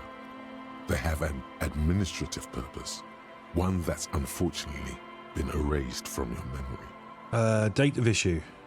4 months ago. I'm guessing that's when you were promoted to the rank of Lieutenant W. Freighter. A new badge usually comes with a new rank. You seem to have been doing well then. The case created a lot of edge you have to take off. The death march really gets us going. You're pretty sure you weren't doing well, but better? Probably yes. Precinct 41? Yes, it's the designation of your precinct. 41, like mine says 57. The 57th is mostly industrial harbor, a lot of asphalt. The 41st is... Is what? It's a tough station to work in. You have all of Jamrock to cover. That district should have 3 precincts, but money is what it is. It's no wonder you are like you are, he thinks. But then again... It's a legendary district, and a hell of a station too. It must be an honor and a curse to work with people like Price, McCoy, Berdiaeva. I don't know who any of those people are. Roberts, Feuerbach, Dimitri. Suddenly, names from your decomptage flash in your forebrain. The badge in your hand shines as you rotate it, catching light. You see lines of information on it, and a shining watermark. Put it away. Okay. Feel kind of sad that I'm walking around here with this fucking bag to pick up rubbish, but I guess we found the badge, so that's good.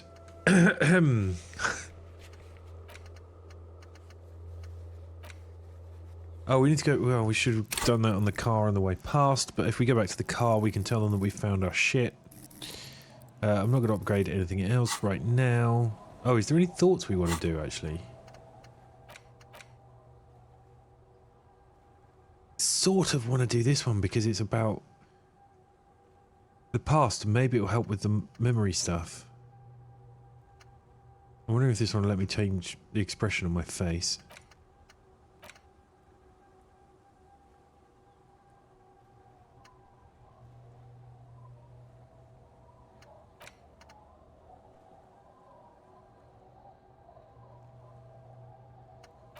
Yeah, kind of... I don't know. Anyway, come out of this. What's this?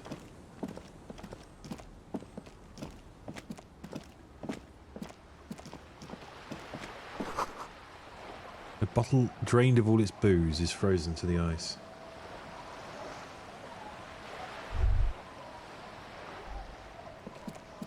Okay.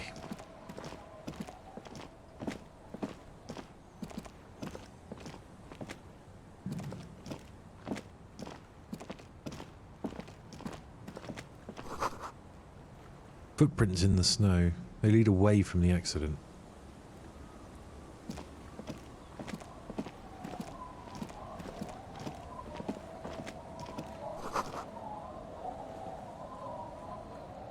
There's a boat tucked away underneath the tarpaulin cover. Well, that's obvious.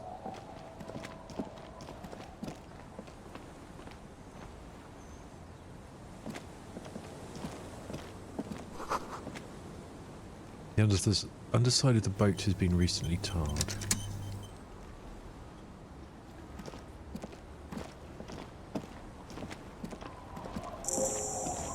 Quick travel unlocked. What does that mean?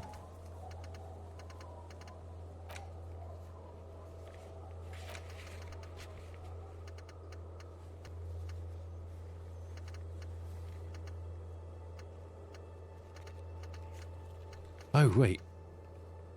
Little girl in the fishing village. I forgot about the gloves. Oh, I found my badge as well, so we can talk to Joyce. Okay, loads of things to do. But we're here now, so we can have a look around. Oh.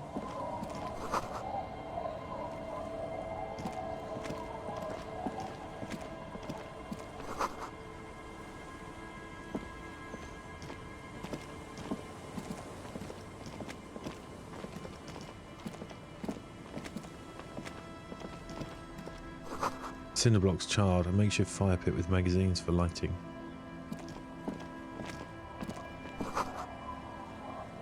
Bushes are too thick and thorny to pass through. Sounds of life in the north. A washboard scrubs filth from fabric. Dusty shelves and a forgotten chair.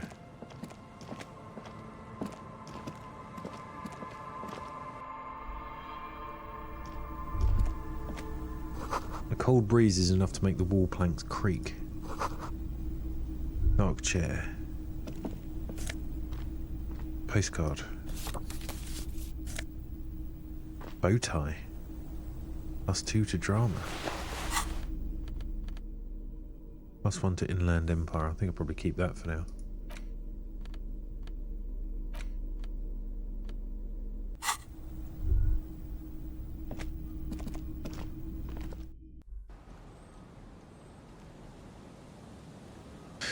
Go and talk to the lady. Great news. The boat is big enough for a grown man like you to fit underneath it in a supine position. Wait, what would I be doing under there? I don't know. Sleeping? What do people do under boats? This is merely a measurement from your visual cortex. Do with it what you want. Great news, I found somewhere new to sleep. Huh?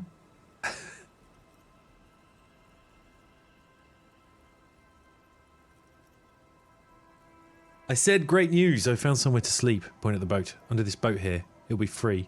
Sarcastic self-pity is not what we need at this moment, officer. There you go. Cross with me, says officer. I understand the situation looks grim, but we must continue with our investigation. Fine. You have a home somewhere. All cops do. When this is done, you can return. Okay. Oh, I wanted to look in this window, but I can't. From here, so we're going to talk to the lady.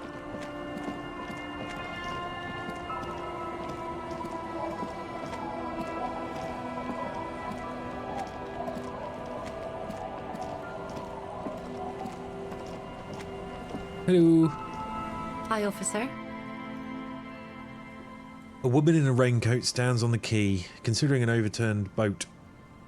A sword in a scabbard hangs from her hip. Anything I can help you with? It depends. Where are we exactly? A fishing village on the seashore. This place doesn't really have a name. It's sometimes called Elysium. Why? The sign on the street leading here is illegible. Has been since they built this place. I have questions. The first is, what's your name? The name is Lillian. People call me Netpicker. I think I have time for questions. And that was actually the second one. Indeed, you're always confused as to your whereabouts.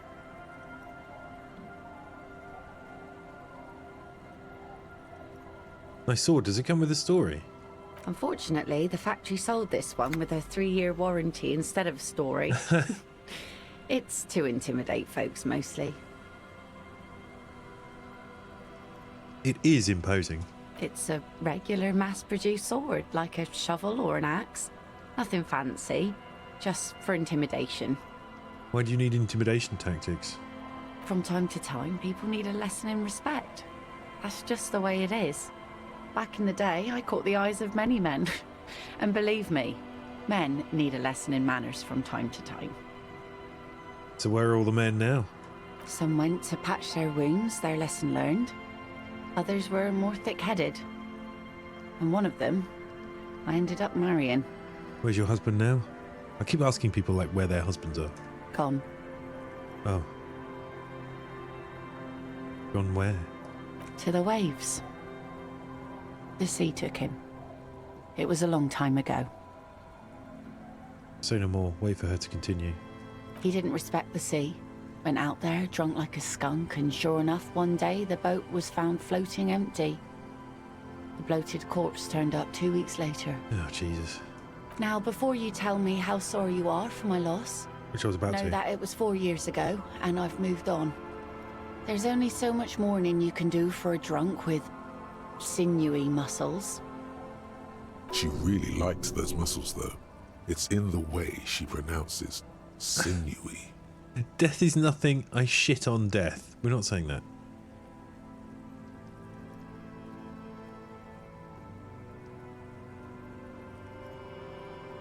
It's healthy to let go and move on. Got to keep the wheels spinning. Us working folk don't have the luxury to be bedsick with melancholy.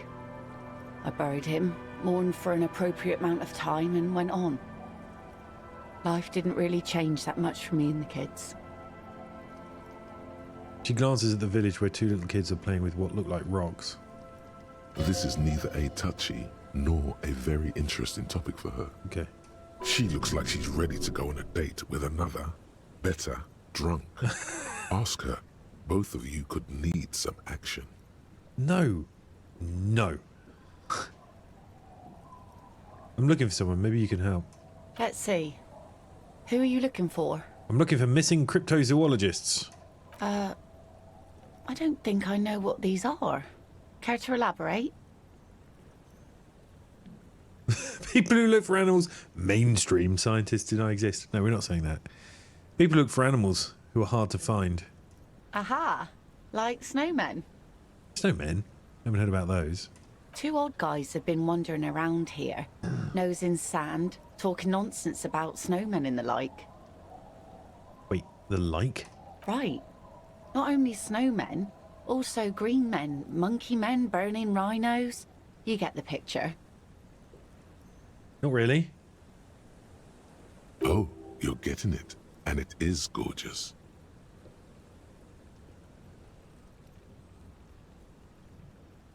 Where did they go?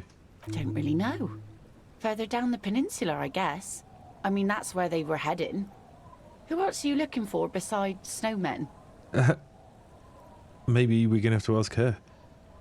Maybe there's someone else I need to be looking for. That's it. I'm looking for anyone else right now. Well, how can I assist you then, officer? What do you do around here? Like I said, fish mostly. Sail the waves, take care of the kids, pick nets. Right now I'm tarring a little skiff. What else? I sell the fish to people in the Delta to serve at their fancy restaurants. Authentic Insular Indian cuisine. Is that enough to make a living? Sometimes I also walk to the beach to see what the sea has given up. The sea is full of surprises. There's a free car down the road, love. Keep it professional, man. Don't make it sound like you're hitting on her. Interesting. What have you found? Like my gun? Wood, pieces of glass. Every once in a while we see dead bodies. Human, animal, fish, other odd sea creatures. A mine washed ashore once. Bottles, drugs also.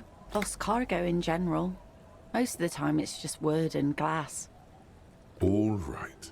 Major choice moment. You only get to ask one thing. It would be weird to say them all. Choose wisely.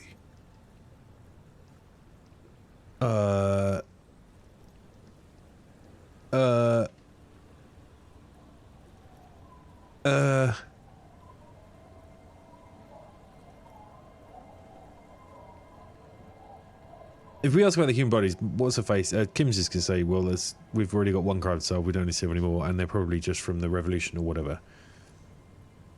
We obviously don't need a mine. I don't want to ask her for drugs. Okay, enough about this place. Let's just move on. I'm not going to ask any of them.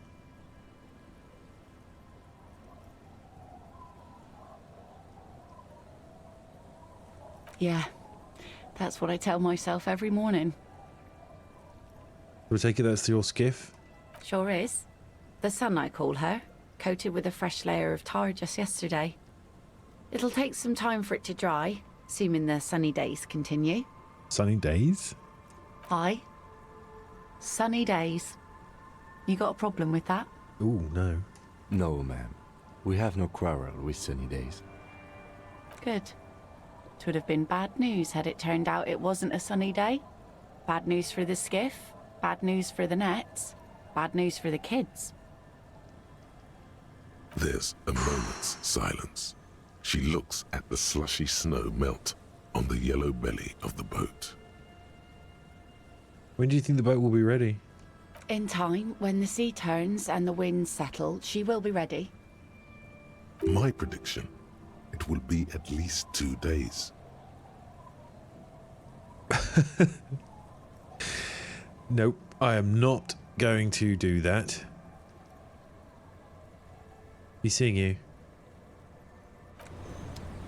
Okay. I was hoping for some more usefulness from her. What are these doing in the fish? Boots?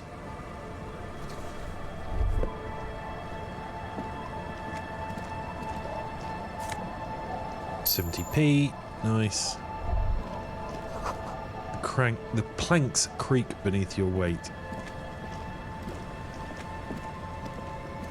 The ladder leads to a school of fish swimming in the kelp. Boat is floating freely. What do the boots give me? What do the boots give me? +1 to perception versus extra composure and less savoir-faire. +1 to perception. Could have used those when we did the fucking body. Stupid game. Stupid dice.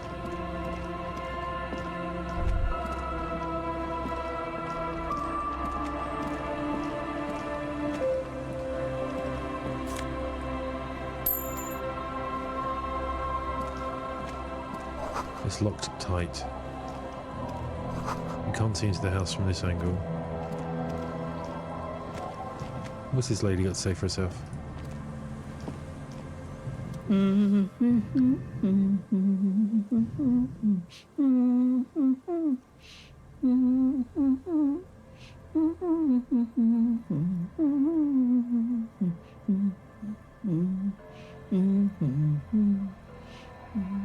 You're not sure about the melody, but it might be South Samaran, possibly Sigayan, also known as the apricot sujunti. Welcome to the fishing village. Please lean in closer. I have cataracts. Lean forward. Oh, welcome, police officer. We don't cause any trouble around here. And we don't want any trouble either.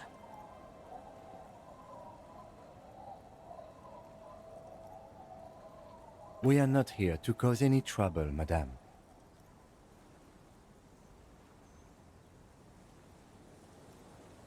We're cops, we're heroes, click, click, bang, bang. Nope. What he said, we're cops. We don't cause trouble. We take care of trouble. Oh, of course. Last time we saw you around here was 12 years ago. You also came to take care of trouble then. Wish you did. But still, in Martinez, you're considered an ill omen. I mean, it's not that. Not me. He's talking about police in general, right? So what kind of ill omen are we talking about? Oh, the usual. Dark tidings. Black hound. That's you, all right. A black hound licking your own heels.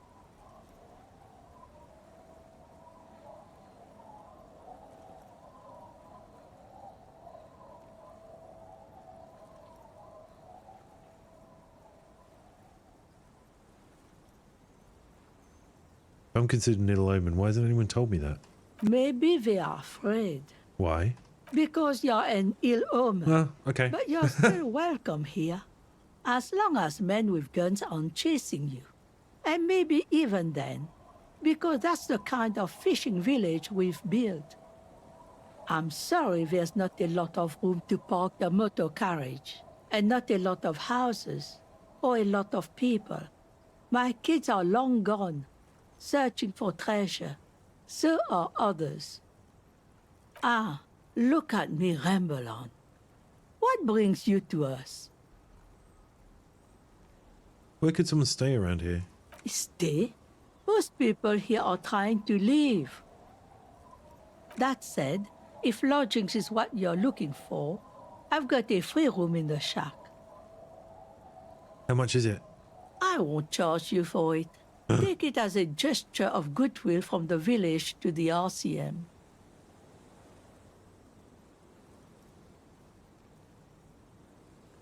Wait, hold on, you're just giving it to me? No one is using it, and God knows it's not much anyway. You can stay there. Is it appropriate for me to accept?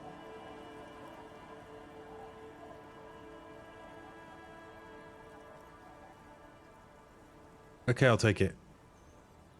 Don't make an old woman regret opening her house to the police.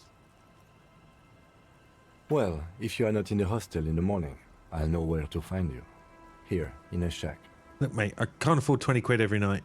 He's a little relieved you're no longer in that room. What is in this fishing village? Just us. It's barely a village anymore. We almost don't exist. What do you mean? This is pretty much a non-place. A gap. A blank spot on the map. Just a cluster of nameless shacks on a nameless street. The place is so pornographically poor, it's not even funny. I'm not saying that to her. Who else lives in this village? Well, there's Lillian and her kids. A few new folks live in the house to the east, but they are away right now. And then there's the drunks. Not a pretty sight, but there's little we can do about it. Home is home, even for them. I met Lillian already. Lillian is tough. Tougher than the men here, at least. If it wasn't for her and the kids, this place wouldn't have a spark of life left.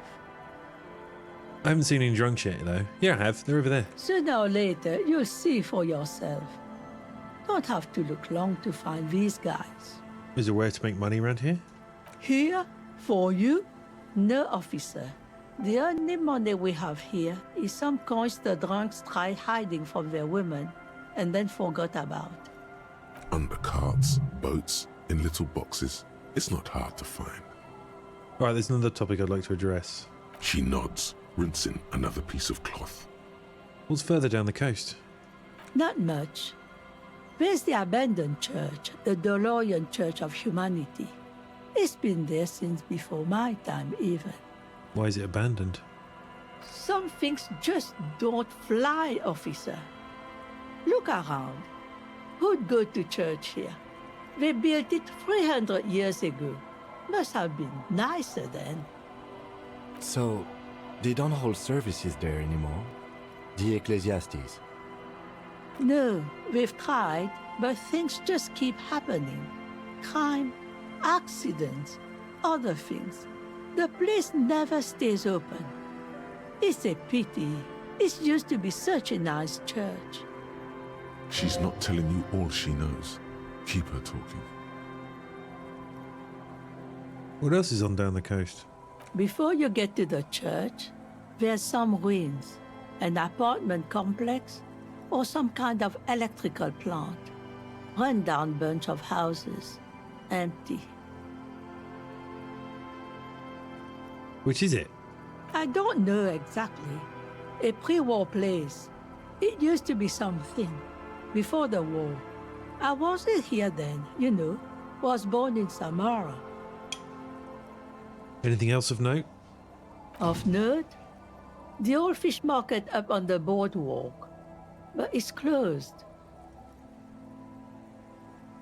I don't want to insult her by asking who'd want to come to a fish market.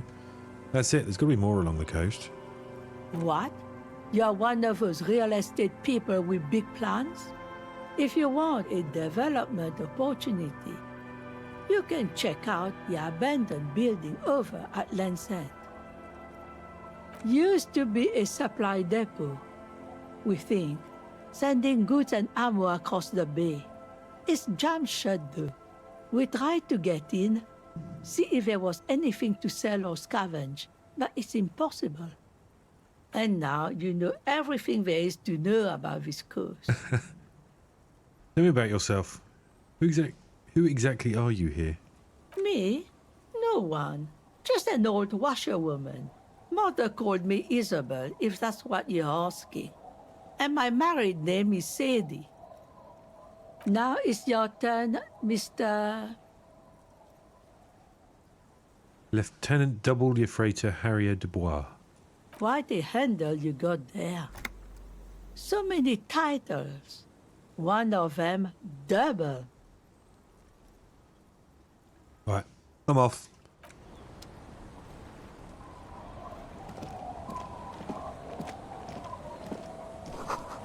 The street sign is illegible below the graffito.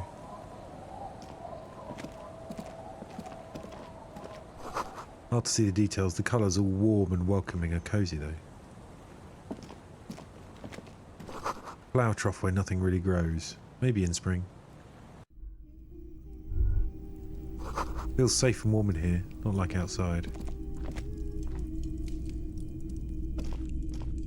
Industrial coal pellets burn with an orange glow. There's a small child in here. Hello, mister. A young girl, barely 4 or 5 years old, sits on the sofa. She is looking at you with frank curiosity. She clutches a small stuffed animal. Occasionally, she twirls it around.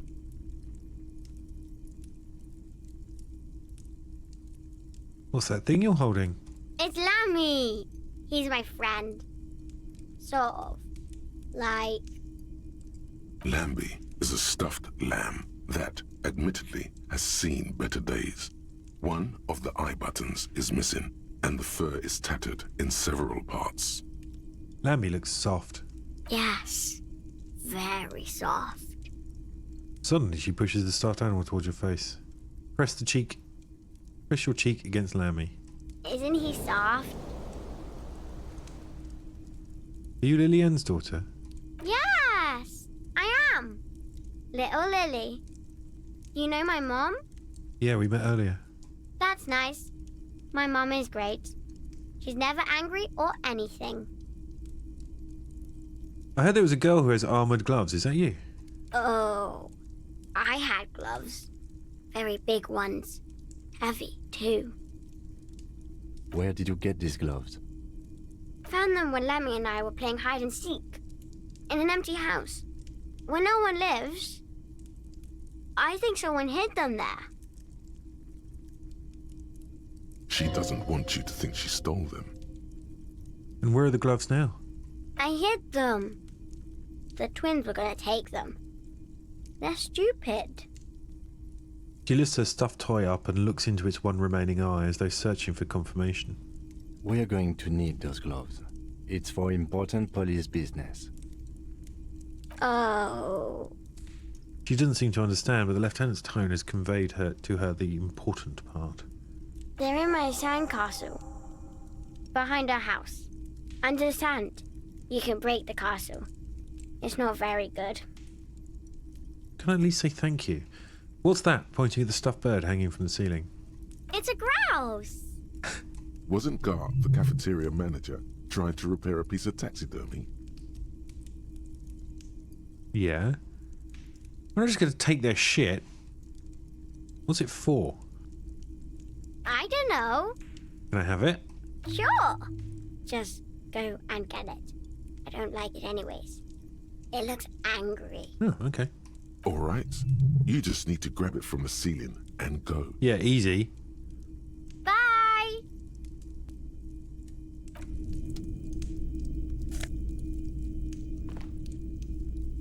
Oh, okay.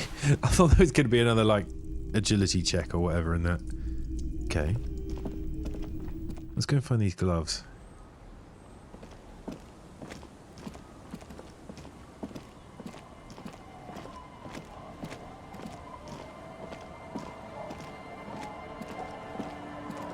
Weather has not been kind to Lily's little sandcastle. The once mighty towers are quickly eroding away. You can see something shining back to you from what must have been a vast underground catacomb network. Broken. The little castle? The reigning lord must have come upon some really tough times to let it sleep in such decrepitude. Reach into the catacombs and pull out the shiny object.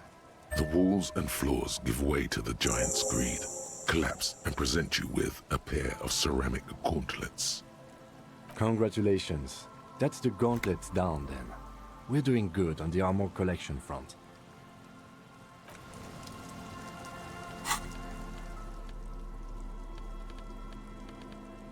+2 to interfacing.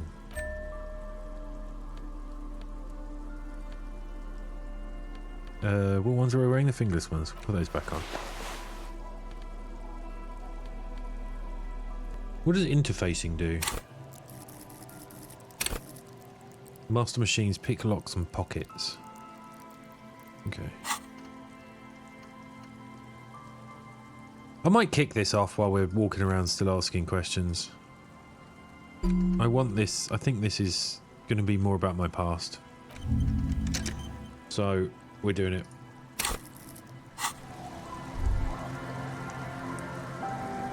Also, I feel like I can see plastic. What?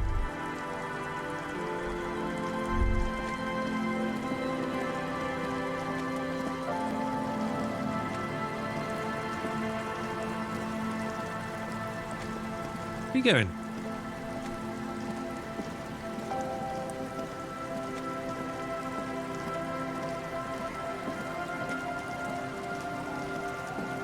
Looking back at you from the rust-coloured water. You. Oh. Okay.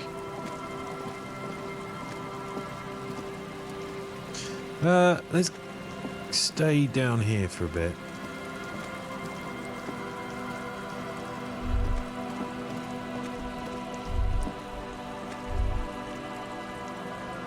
Oh, did I not look in that one? I don't know if I want to bother talking to these two little shits. A primer for small kids. The drunks were up here, I think. Yeah. Nice.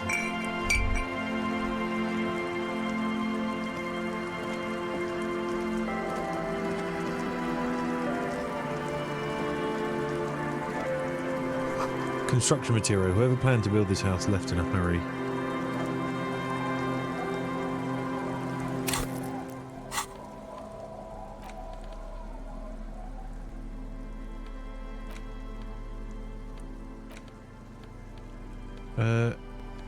What are we looking for?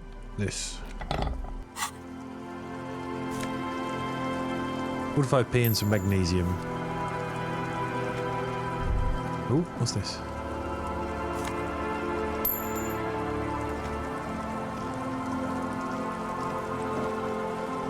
Look, I don't really want to walk up to these guys holding a fucking pry bar in my hands. That feels a bit threatening. Hi, boys. We need to pick up this change. There's a bench over there.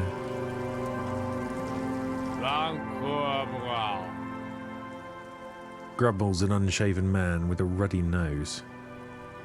He narrows his eyes at you as if in recognition and turns his head away. The noxious odor emanating from the drunken man is strong and familiar. Don't you call her? Yeah! Don't call Abigail! Who's Abigail? Uh-huh. Abigail.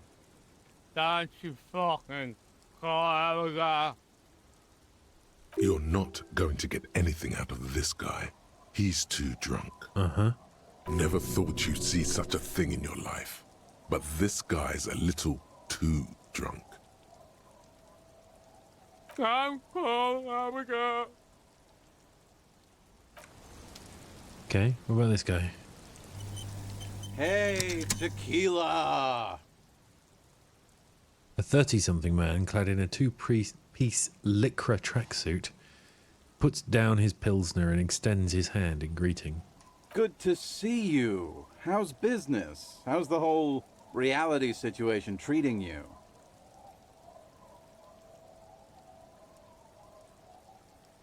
Do you reckon I drunk with these guys? After crashing the car. Shake his hand. So what's happening?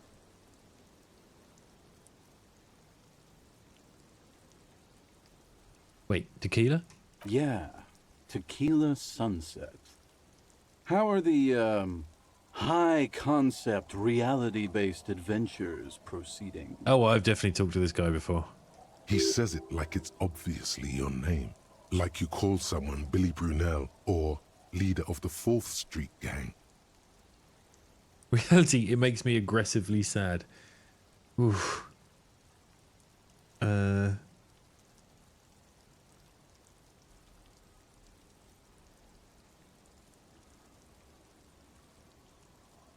Not too hot. I'm on a 50-year losing streak. That's harsh. I'm like 3 or maybe 4 years into mine. Wait, no. Make it 5. Things aren't going super well for Idiot Doom Spiral either. Haven't found those keys yet, haven't won that great piece of ass back. No word from my business buddies. Idiot Doom Spiral, huh? This is bound to be a good, high-concept conversation. At last. What is a tequila sunset? You keep saying it. It's you. Your Tequila Sunset. How do you know this? We've met before. Don't you remember? I told you. No, you sure don't. Maybe? Maybe. You look like you want to know how Tequila Sunset came to be. You look like you want to hear the tale. I don't know if I do. I don't know if I'm going to like what you're going to say, but I will listen. Mm-hmm. Let me take a sip to moisten up my cords. Tequila Sunset rolled into Martinez last Friday. And by Tequila Sunset, I mean you. The man, the myth. Did we meet on Friday? Hey, let's not jump ahead of ourselves. This is your story. Stop interrupting. You got here on Friday to solve a case, hoping to be the early bird who gets the worm. And by the worm, I mean the buzz. Because as far as I know, all you did was get piss drunk. Word on the street is you went around the local hostel telling people that you're a police officer, and that it would be really fucked up if you shot yourself in the head right in front of them. That's pretty high concept if you ask me. Harry. It is. Does that sound like something you'd do? Yeah, probably. The lieutenant's brow is furrowed. He's listening as casually as he can. What happened then? It was a late Saturday night when we, the Union of Moribund Alcoholics, were getting our drink on. Nothing remarkable about this. We get our drink on 24/7. Makes everything warm and glowy. I trust you know the feeling. One moment we hear the sound of a motor carriage revving up somewhere on the plaza, followed by a series of dings and bangs. Do you remember the sound of wood cracking? The billboard? Naturally, loud noises pique the interest of anybody owning a pair of ears. That's just the reality we're in. Naturally. Anyway, there was a brief silence. A gasp of silence, if you will. Followed by a real commotion. We heard the carriage careening towards the coast at top speed. Sounded like someone jumped the canal. We grabbed our brewskis and rushed to the jetty. Never underestimate the speed of an alcoholic. What we saw was a sight to behold. A beat-up police carriage containing you. Right there on the beach. You revved the engine and screamed at the top of your lungs, "The time hath come!"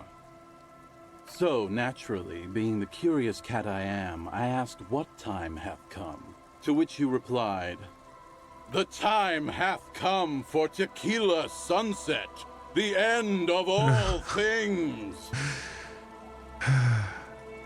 Say nothing. It's more dignified that way. After which, your reality contracted.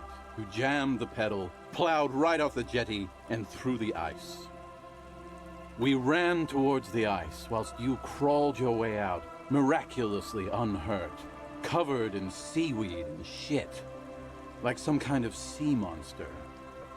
When we finally got there, you were sitting on the beach crying. You said that your badge and uniform were in the car. It was too late to get in there, though. The carriage had sunk too deep. Recognizing a brother in need, we offered our condolences and invited you to party with us, which you naturally agreed to. We asked about the whole Tequila Sunset thing, and you told us it was your name now and insisted that we all call you that from then on.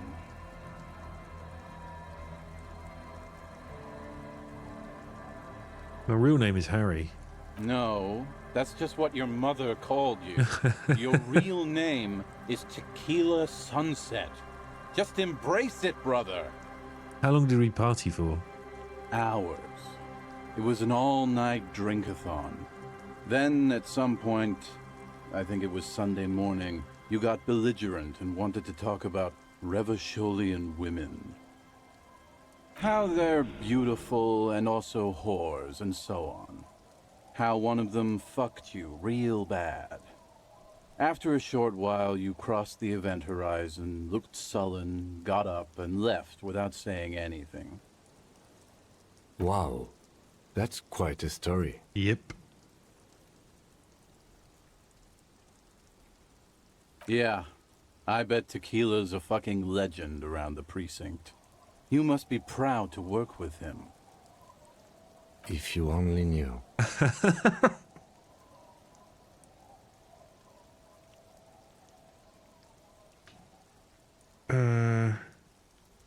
Did I tell you anything specific about this person? You were pretty vague about it, but you kept saying you got fucked real hard, and that we've all been fucked too. No one's fucked me. I do the fucking around here. That's the same voice actor as Everard, isn't it? Abigail. It seemed pretty painful, to be honest with you. If I had to guess, I'd say you're still working through some shit. Did I mention losing anything else? Beside your gun and your badge? Oh. You said something about your hope or heart or something. To be honest, the details are a little hazy. Oh, I know what I did with my gun. I pawned it off and we need to find the crazy woman who bought it. I forgot about that bit. In retrospect, I guess you lost your motor carriage too? That's a big one. Did I say anything about my colleagues? You told us that they were a bunch of fucking losers whose main interest was cramping your style. Yep, that definitely sounds like me. It's more like you were cramping theirs. No specifics, though. It was more about you that night. You were the star of the show. Did I say anything about the case? Yeah, you said it was no biggie and that you'd solve it in no time. And that you didn't need anyone to do it. You're doing it solo now. A lot of cops go solo and hermit once they reach that level of alcoholism. It's not meant as a joke. He's sorry for the hermit cop. Did we talk about politics? Yeah, you kept talking about how the coal mine owners were fucking us all over, just like that woman fucked you. I didn't agree with you, by the way. The spectral hand of the market makes sure everyone gets exactly what they deserve.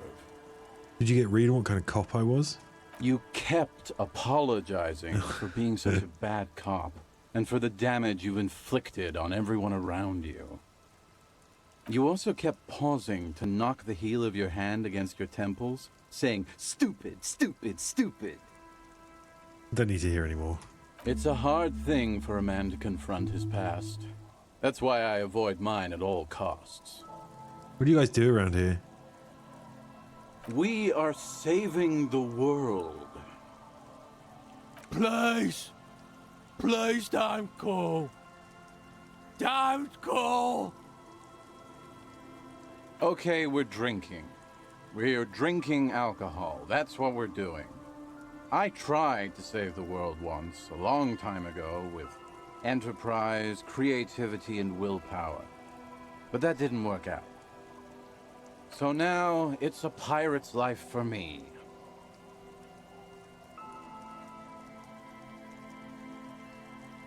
You seem like you're characterized by your storytelling ability. Want to tell me another one sometime?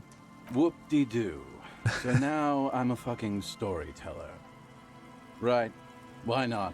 Better than a beach bum. Alright. Want to tell me how you became Idiot Doom Spiral? It depends, really. Are you willing to help me out? The gleam in his eyes and the slouch in his posture is so incredibly familiar. You might get scammed here. I have a feeling this is going to cost me a lot. No, the reality of the situation requires a rather modest contribution. A little motivational package. You want booze, don't you? I don't want it, man. I need it. Can't tell stories without it. Dry stories are boring, you see? So, have you got anything for good old Idiot Doom Spiral? A bottle for a story. Seems fair to me. I'm going to come back for this. In that case, I'm not a storyteller. You too, Tequila Sunset. Okay. Good to see you, friend. Do I have deals set up for you, buddy boy? What are you talking about? So what do you want? I got smokes. They're cheap. Very cheap. I got Pilsner. Great deal. You won't get a better deal on that piss. Spirits I can let go for 300 real. I also have speed. And by speed, I mean amphetamine. Amphetamine? Aye. By amphetamine, I mean speed. I think you didn't hear me when I said I'm a police officer. Sure did, buddy boy. That's why I said amphetamine. I mean speed. I mean amphetamine. I got both. Are we going to get into a loop here? I thought by speed you meant amphetamine. Aye. That's what I said. Right, got it. Good, my man. Now what can I offer you? Why did the bottle of spirits cost 300 real? See, friend, it's real valuable. Worth every real, if you catch my drift. Got it from a bit of a business venture. Let him speak.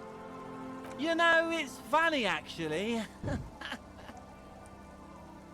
He's finding it difficult to focus his watery gaze. What is? What? Keep him talking. What do you mean, what? What did you think was funny earlier? This guy. Where did you get the bottle of spirits from? Oh, this is medicinal spirits. The good stuff. Got it from the doctor's office. I got one of those scientific ampoules a few months ago. Torpedo, they call it. It's supposed to keep a man from taking a drink. Didn't stop me for shit, that's for sure. 5 lemons with half a pack of butter and you're good to go. What? That's a good tip. I should remember it. It really isn't. In a week, the goddamn kidneys started giving me all kinds of help. Finally, the missus took me to a private doctor's office. Not a charity, the real thing. Those arseholes charged me 4 real to remove the damn thing. But I came out on top after all. Arseholes? But the idiots left me alone in there. Now, I used to teach high school biology. I know what doctors use to preserve dead thingies. Swipe 3 cans of this blue medicinal stuff from the back room. Threw the snakes out and voila! What's left is this beautiful blue stuff. 98.7% almost pure alcohol. 2 I already sold to these fine gentlemen here. But this last one is yours for 3 real, if you want it. I thought it was 300. Yeah, you thought right. Don't even try to sneak anything past old Rosemary here. I got all senses locked on you, buddy boy. So what will it be? Never mind, I misheard. 3 real is a fair price. Aye, the mind. Plays tricks sometimes. Always double check. So, you want it or not? Think it will prove useful, yes. 3 real and it's yours, friend. Yeah. The deal of a lifetime. That's a much more reasonable price right there. Makes sense now. I don't know what I'm going to use it for, but I'll have it. Just make sure to enjoy that one, friend. If you drink this, then you'll die. That's a fact. And that's why we're going to save you from yourself and store this as a sellable item. Go sell it at the pawn shop for a profit. I'm off. In the civilized world, it's a custom to tip the shopkeep, friend. But come back anyway.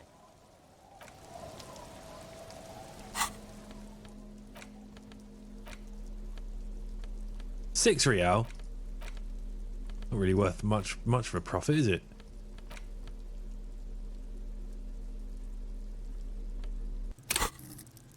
Okay, so we've got another point. How's our thought going? 13%. Okay. Okay.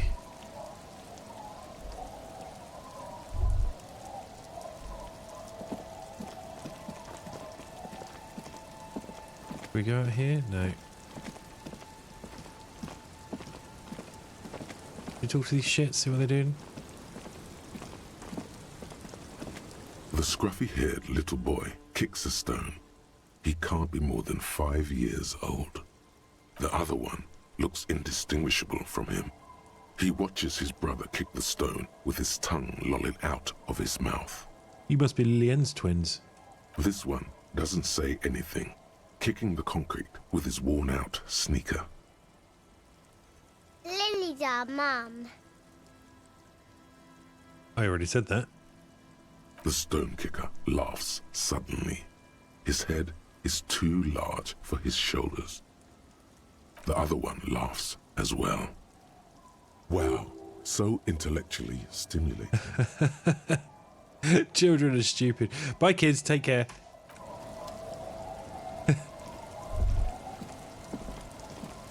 Oh, is that the shack I can stay in now?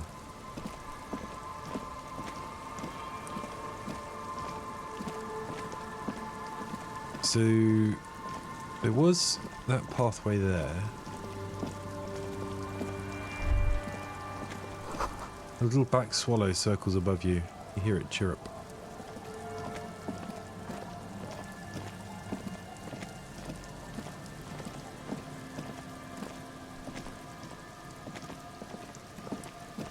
Can we get up there?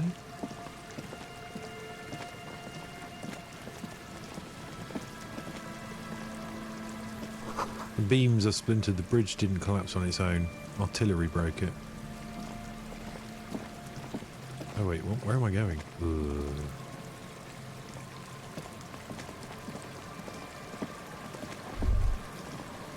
The water runs from the west. The source is upstream. A broken pipe?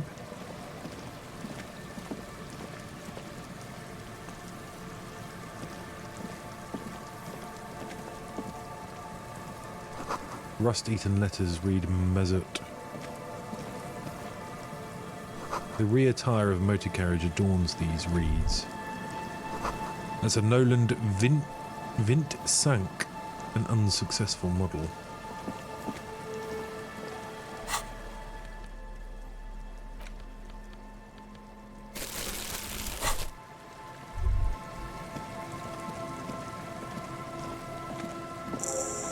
Quick travel unlocked. Church. Still don't know how to use the quick travel. Do I need a map first? Should I have found a map at some point?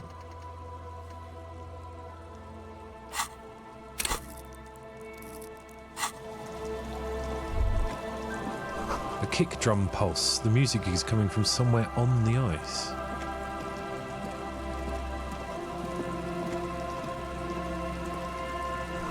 A school of fish huddle around the fence post and scatter to the dark.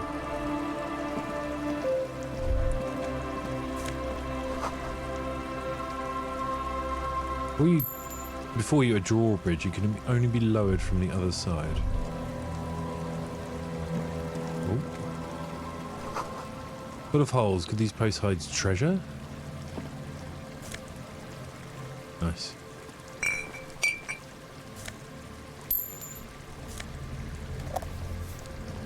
This is the dudes that have hidden all this shit in here.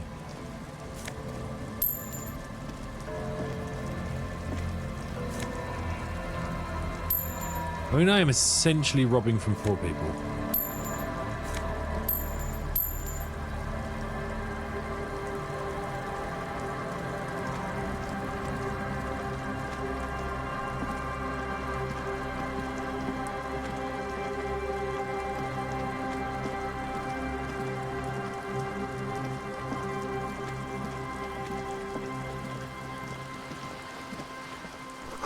It must have taken a lot of patience to do this.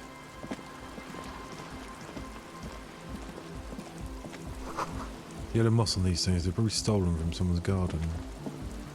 I was trying to bring cheer into the world. Crash from some unending party. A pole screwed into the ice keeps the tent erect. More tribalistic markings.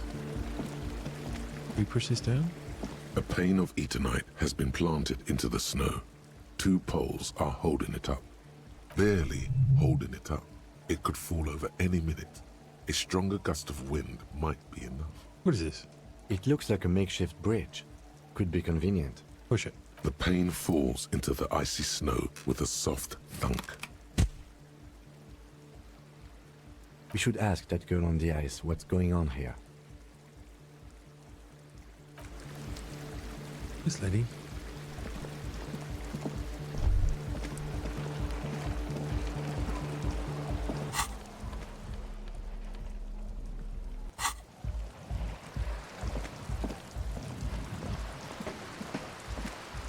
A shaggy-looking girl in her late teens or early 20s kneels on the ice with an electronic contraption in her hand. Hearing you approach, she looks up. Oh. Hello there. It's cold out here, but she's not wearing a hat. She must be freezing. She can have my hat. Everyone knows drugs make you invulnerable to cold. You bet this one likes to party. You want to party? No. It's freezing. Where's your hat? Huh? Maybe she didn't hear you. A little louder. Said you should have a hat on. So should you.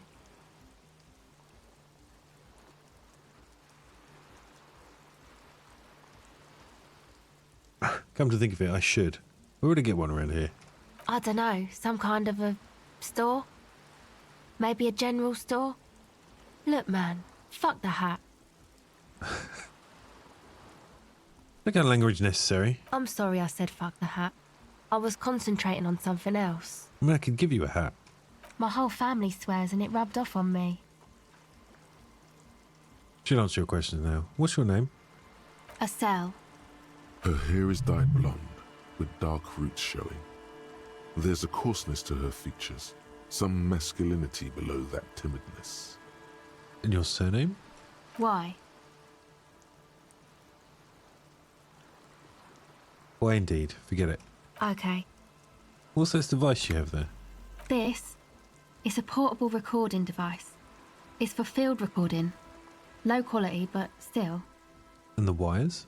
Actually, just one wire. I picked on it till the braiding came loose.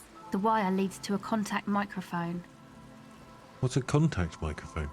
A contact mic records sounds from inside things, like this ice.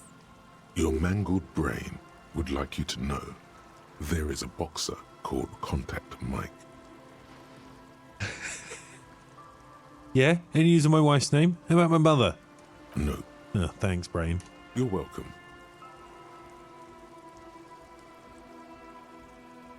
How does that thing work? The mic? I don't exactly know. Somehow it doesn't pick up vibrations from the air. The book said it only picks up structure-borne sound, if you like technobabble. Where'd you get it from? Same place I got the recorder from, the Palaceum. What's the Palaceum? Oh man, you haven't been to the Palaceum? It's the coolest place in this whole drug-addled shithole. It's a music club and a synthesizer workshop on Boogie Street in Jamrock. Musicians live there, like real musicians. I once saw Arno van Eyck. Thinking about it really cheers her up. It's a long way from here, though. Who is this Arno guy? Oh yeah, guess you wouldn't know Van Eyck. Or really be a Palaceum going kind of person. I get down. I don't know what that means. I grind. I don't know what that means either. Like me actually talking to a young person.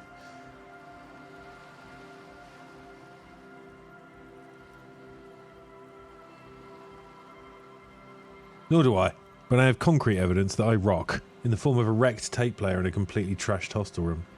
That's cool.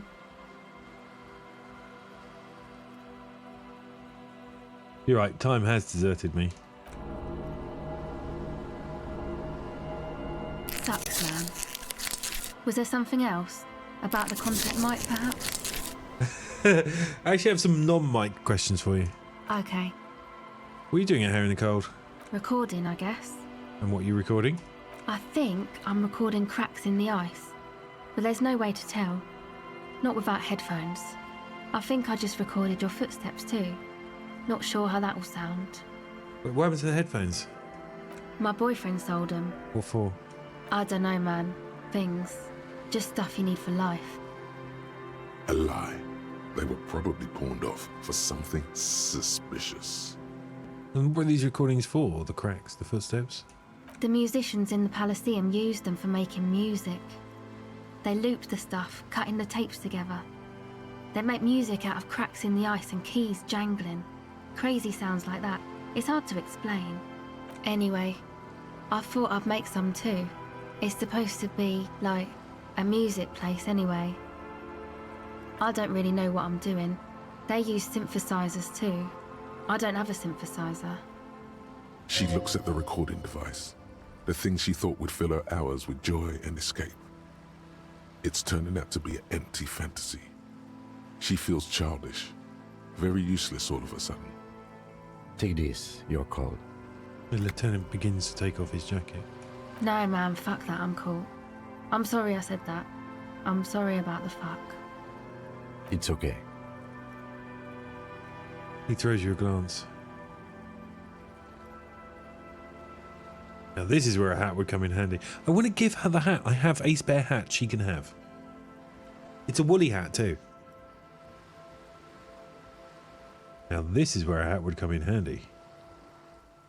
Yeah, maybe you were right about the hat. You said it's supposed to be a music place. What is? That? The boys think it could be a place, like the Palaceum or something. Stupid. It's really not going to be a Palaceum, that's for sure. The boys? Yeah. Andre and the guys, they're inside, in the tent. And why is that? Why are you freezing out here while the boys are inside? They got too much stuff crammed in there. No room. Stuff like what? Music stuff, mostly. Like this tape recorder, but bigger. And there's piles of it. You mean like those headphones your boyfriend sold? Yep. They were pretty. I'm sorry we sold those. Why not just leave some of it outside so you don't have to freeze? That stuff is more expensive than I am. More expensive than any of us, really. Fucking hell. Doesn't matter. I can take the cold. I had some other questions.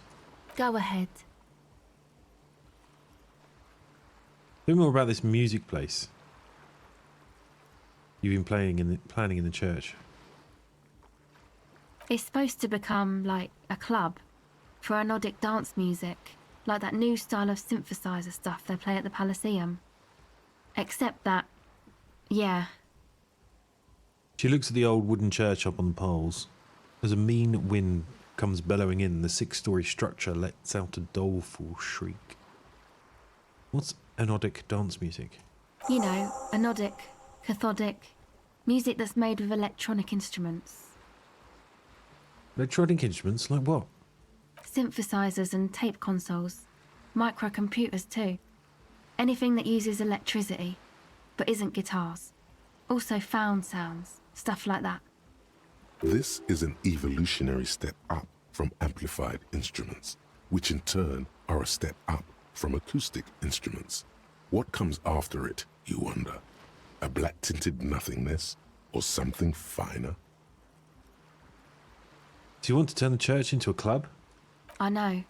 It's not my idea. Andre and the boys found the place. It was supposed to be deserted, but now they can't even take it. Hey, don't get me wrong, but you're cops, right? Yeah? Why'd you ask? Okay, well, maybe you could talk to Andre and the guys, because there are some strange things going on in that church. If you're police, you should look into it, right? I'll talk to them. They're inside that thing there. Would be cool if you did. Was there something else? Enough about the church. Go ahead. Actually, that's it for now. Okay, bye.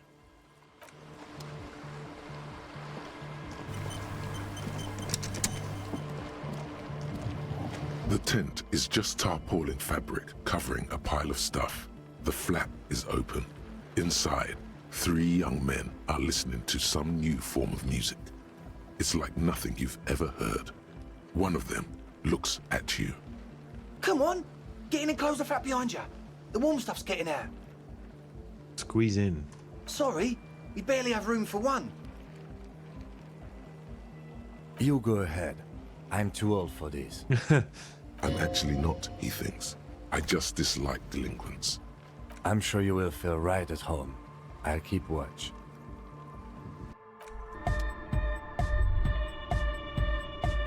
It smells like sweat and laundry detergent plus a trace of ether.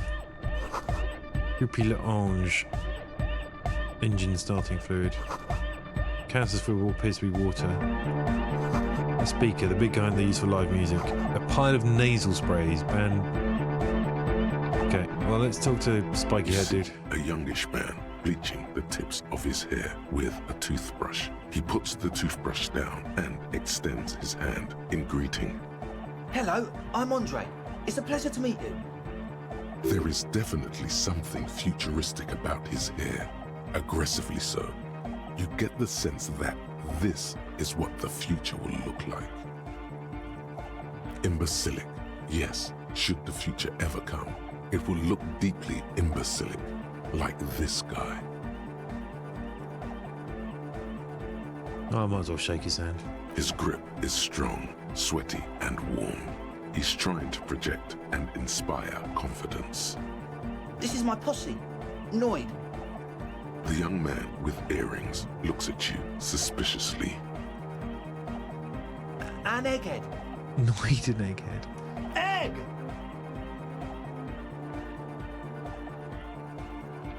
Together with a Settle Burger, who's out there right now, doing some seriously progressive sonic experimentation, we like to think of ourselves as music venue organisers. How many have you organised? We have many in the pipeline, officer. That means they haven't set up a single one Yeah. yet. Why are you here? You see, we've been all over Jamrock North, prospecting for real estate to establish a new venue in. Also for talent. Yeah, thank you, Egghead. And while there is no shortage of raw, unfettered talent spinning tapes in Jamrock, we've had rotten luck with the real estate part. Place is a shithole. I apologise for my friend Noid's potty mouth. I realise this is not how you speak to a police officer. He has authority issues. There's no need, the place is pretty bad. Which brings me to the problem of occupied ecclesiastical property. I bet you've noticed the derelict hive of narcomania on the coast. What are you talking about? I'm talking about the church. And I'm not exaggerating. Even a place of spiritual refuge can become a magnet for all sorts of dopeheads and burnouts if left unattended. Dopeheads. Burnouts. Well, I'm sad to say, that's exactly what happened. Sad because we were just about to put Martinez on the map with one of the maddest dance clubs in Jamrock. Nah, strike that. In Reversholt. Strike that! Flood! And sadder yet, because the dopeheads and burnouts hold up in there are the worst kind. He leans back a little, watching you with a steady, serious gaze, letting you imagine just how bad those dopeheads and burnouts really are. Good. This calls for an opinion. You're an expert in those. What kind? The spooky kind. What do you mean, spooky? I was hoping you would be the judge of that, officer. All I can say is, their spookiness is the kind that keeps us from restoring this church into a community centre and a place of spiritual refuge. Also, they don't eat or clean the building. Shit's gonna collapse. People just wanna spin tapes without them spooking it up. Place has bad signs. No one can dance like that. Thank you, Egghead. So you're gonna look into it, right? It should be a police matter. Getting them out. Whatever spooky stuff they're doing, I'm sure it's not what the Ecclesiastes meant their property for. I'll look into it, tell me more. All right, man. Andre's obviously very happy you took him seriously. The whole tent is. The boys exchanged giddy looks. What's the status of it? I haven't been inside yet. I asked Noid to install a measure against more drifters wandering in. A padlock. It's a temporary fix. Just something to contain the situation. I had to do it in an hurry. Not my best work, but it should hold for a while. What about the key? Of course. Noid, give the officer the key. All right.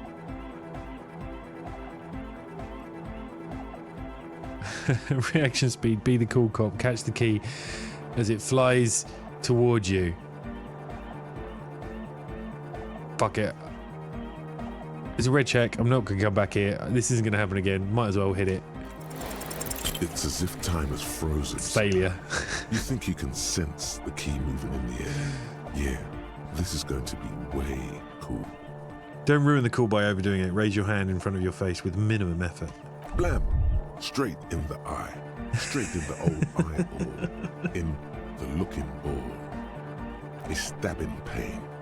Tears stream uncontrollably from your right eye. Ouch! Goddamn asshole, what's wrong with you? Can't you see I'm in pain now? Man, I'm super sorry. That was totally my bad. I got overexcited. Threw him too hard. I'm sorry. He looks like he's genuinely sorry. He didn't throw them better. I don't want to be mean to him. I don't want to say this. Oh, fuck. Letha. I'm sorry. You almost murdered me. A cop. That's use of lethal force. I really am sorry, man. Just take this, okay? He bells out some black paper from his belt pack. Wow, looks like there's quite a lot there. I'm not taking a bribe. I know I need the money, but I'm not taking it. I need your pity money. Now, where were we? The key? He is shifting in his spot, uncomfortably, still feeling sorry for the mishap. We were talking about the padlock, I think. There is a lot. I mean, to have voiced all of this as well. You know, it was one thing when this was all written, but to have come back and done voiceovers for the whole lot. What are we at? 24 hours in this game so far. How long have these people been locked in here? Not long. Like a week, maybe? How can you be sure they haven't starved to death? I'm super sure they're alive. I mean, come on. I'm at least 90%, maybe 85% sure they're still alive. Wait, I thought he'd locked them out, not in. Somewhere in the ruinous past that led you here, there was something called exams. You may have learned the term involuntary manslaughter there. Andre, do you know what involuntary manslaughter means? Yes, I do. I listen to Channel 8 all the time. I know about crime stuff, and I assure you, officer, this is not what's happening here. I'm at least 80% sure they're alive. I mean, come on. Most people aren't ever that alive in their entire lives. Sounds like nonsense. You're right. It is nonsense. Total garbage. I knew you'd see through it. You're one smart cop. What? That's not what I meant. I meant what he was saying was garbage. I get by. Now, where was I with that padlock? He nods attentively, ready to answer the questions of one smart cop. Sure, man. Tell us what you want to know. Let's do it. Who exactly are they? Truth is, I don't really know. None of us do. I don't even know how many there are. All we've seen are glimpses. You haven't seen them, and you want the police involved. Well, there's also the machinery. Oh, hello.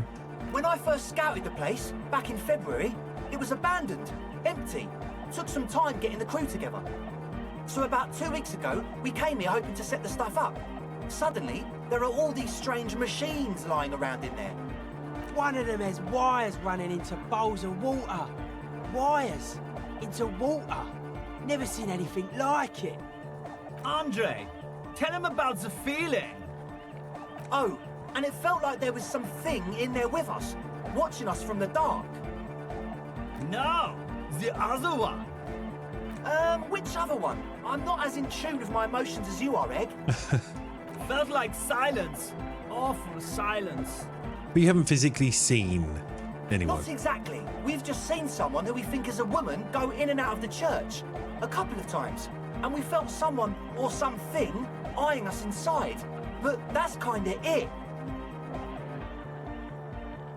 What was that about something watching you? Like you aren't alone, you know?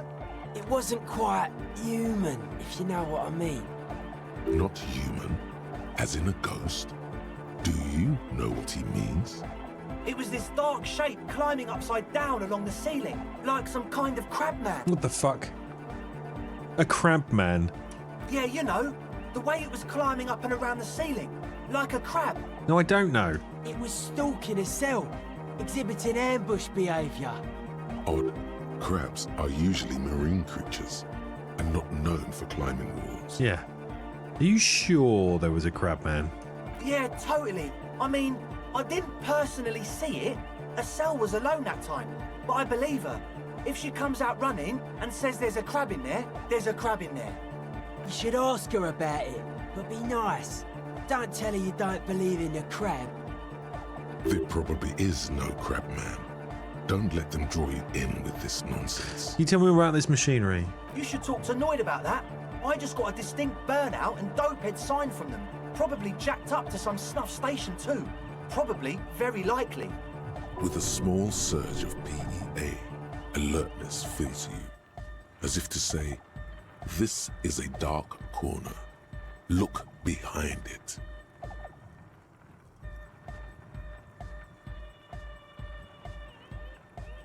Jacked up some snuff station?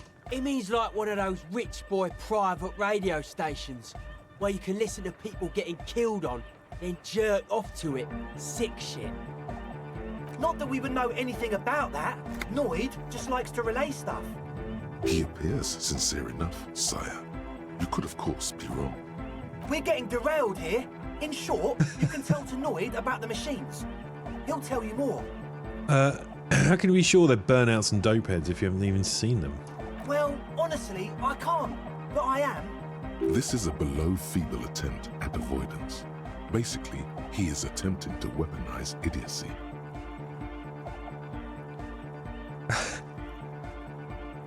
Yeah, this is very, very current, isn't it? Wow, you can't, but you do. I should add weaponized idiocy to my own repertoire. Hey now, I'm 70% sure they're substance abusers. Don't let all that technology fool you. Where do you think the drugs come from? Alright, let's talk about something else. Sure. What? Who are these Ecclesiastes? Oh yeah, that's a Meteoran name for the founding party. Thought it'd be cool to use it. If you don't know what the founding party is, there might be a way to mask it with minor demagoguery. Mask it. Now hear me, Andre. What is the founding party? Come to think of it, I've never really looked them up, you know? I can't give you a precise definition, but they're a very powerful religious organisation. And? And they have roots in ancient mass society. And they're the custodians of the Pericanassian Church. Plus, they anoint the innocents. They, like, made the Innocentic system, no?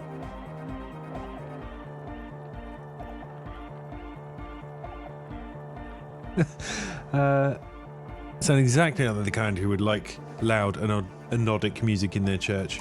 You're right, they do. I don't care about that The thread. Pericanassian Church is about love. And Nordic music is about love. I got love for my Pericanassian posse. Love is the relay out of death. We dance. Love is hardcore. Unity. Unity. Make some noise for my Insulindian posse. You feel it, the anodes and the cathodes coursing through you. Your big toe starts tapping along to the base, as if testing the waters.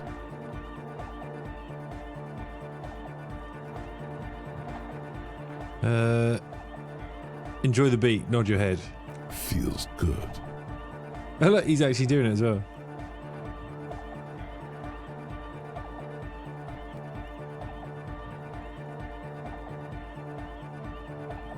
Your posse's like your people, man. Like you got your cup posse. You look out for each other and you party together. That's a posse. And where is your posse, detective? Nothing comes to you. The world is silent. I think the two cops back in the whirling in rags probably were my posse at one point. I guess love can be pretty hardcore. Oh yeah, it can. He's coming around. You're getting it.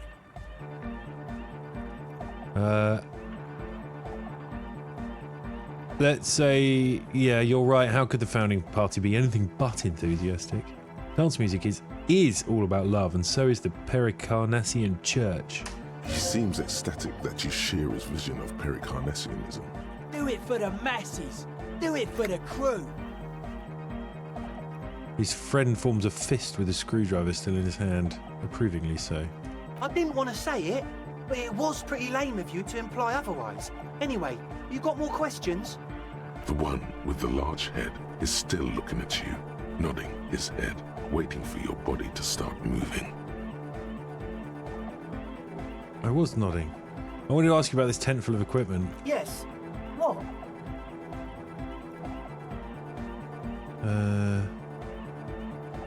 I want to say, why can't you let her in? So you brought your own water. Yeah. Good to have, bitch to carry. When I first scouted the place, I did some reconnaissance. I'm not sure the church even has running water. And it's distilled too. Oh, Yeah. it's the one they sell at the fuel station. It's like he's lying to you, my liege. But he's slippery enough that there's nothing for you to grab hold of. Reeks of sweat in here. It does, doesn't it? Told you we have a smell problem. I also smell ether. Why? Ether? I don't smell ether. Do you, Noid? No.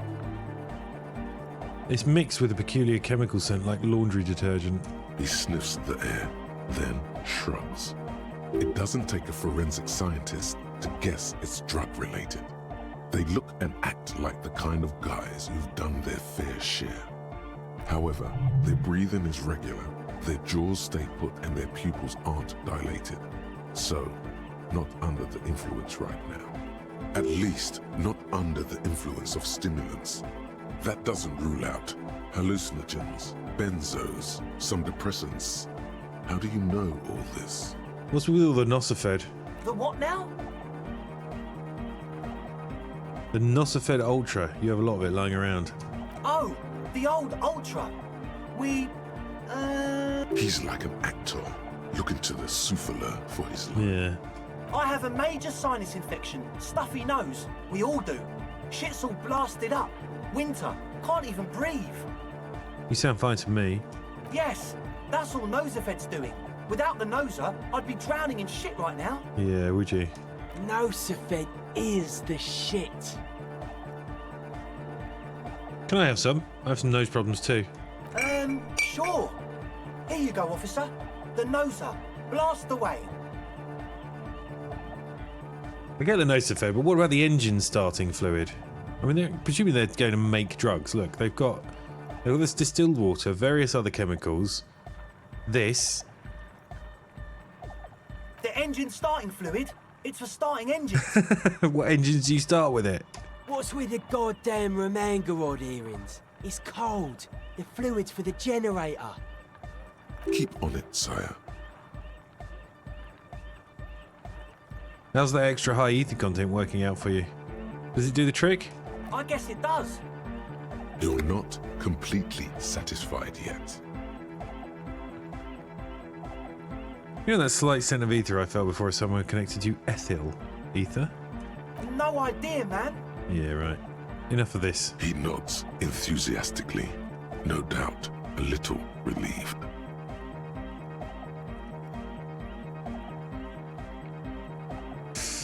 Logic low.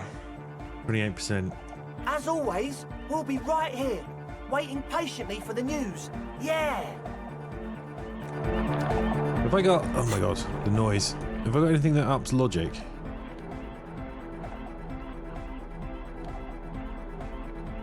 That one. -1 to authority though.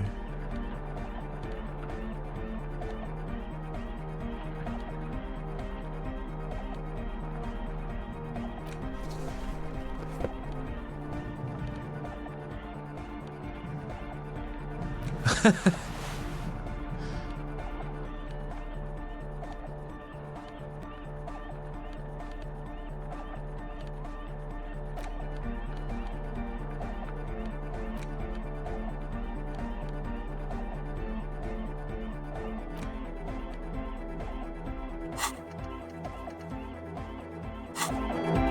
could go for it again. Hi again. So, how are things going?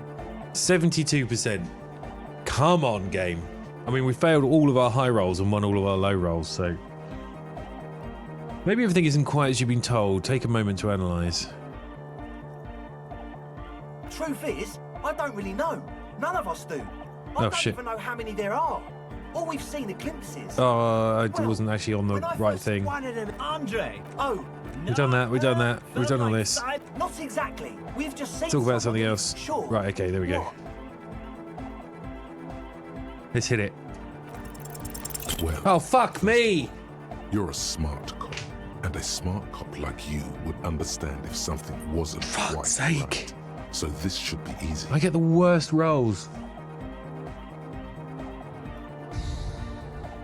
The gist of it is, they want to turn the church into a club, but a suspicious element has overtaken the building. It's very important to understand what the gist of things is. Always consult the gist before making up your mind. This is going well. Plus, and it has to be considered, you can't invent the future of dance music in this smelly old tent. As always, we'll... Well, I got a skill point. I could put it into logic. Where is logic? Wait, haven't I got something that boosts all intellect skills as well? Didn't I one of my items?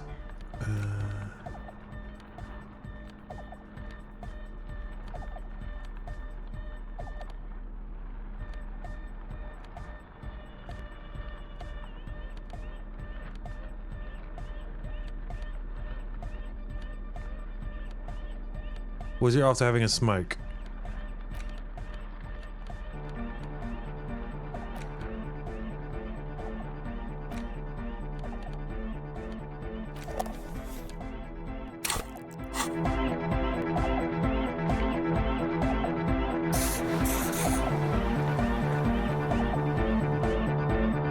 I can't remember how to smoke.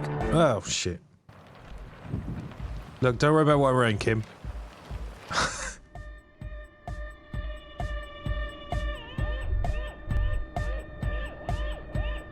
So you had a talk with Andre, and now you want to discuss things with Noid. Good. Let's talk to him first. Let's see if we can get any more points on this thing. It's good you talked to Andre first. Gave me time to get a reading on your sign. Can't really talk to people before you get a reading. Sign?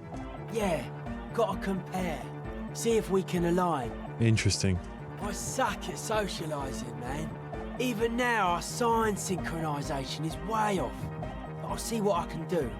Tell me about the machines. Weird stuff. Specialised. There was a data processor and some sort of long-wave machinery. Wires going into water. Gives off a spy sign. Or some fucked-up Samaran science sign. You know, the kind that goes head first into the supernatural. The People's Republic of Samara is a product of Revachel's sister revolution on the Grand Isola. It's known as a severely degenerated rogue state.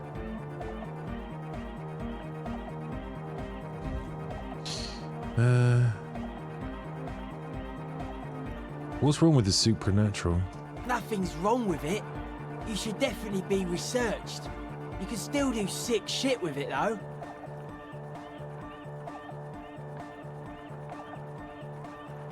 Don't be too hard on the Samara. They're all alone in the world. Half of what we know about them is just propaganda. I know, man. I was just talking about the aesthetic. The supernatural, so you think it's real, that it actually exists? Most of it doesn't exist. But there's also stuff that isn't allowed to exist. Because the moralists think it's too dangerous for the plebs. Psionic powers, pale-related diseases, pretenders pretending to be human, folk rights, that kind of stuff. Why are you called Noid? The hardcore aesthetic is esoteric. It's not meant to be discussed with the law at this moment. I don't understand what that means. I can see that. Further sign matching would do good for us. One way to achieve sign synchronicity would be by getting us into the church. Alright, I'll come back later. We talk to Egghead. A young man with peroxide blonde hair holds up a Harman Walshy tape player, nodding along to the music. He looks at you with a knowing smile and says, Hardcore! Say nothing. Hardcore! Still say nothing. Hardcore to the mega! Alright! Here comes the night! Could there have been a right way out of this garden of forking paths, you think? What? That's a puzzle.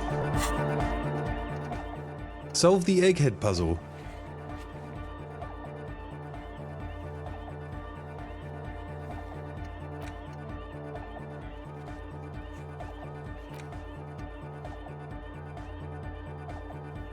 Okay. The young man with... This is hardcore. Say nothing. Hardcore! Still say nothing. Hardcore to the mega! Still say nothing. Internally coherent. I'm wondering if you knew who killed the mercenary hanging behind the Whirling in Rags hostel. Still say nothing. Encore! All right! Yeah! Still say nothing. He furrows his brow as his very large head traces the sublime invisible movement of the music in the very real air of the stuffy tent. Hardcore! Ah! So hardcore! Is it though? He stops dead in his tracks. It is! But is it? I mean, really?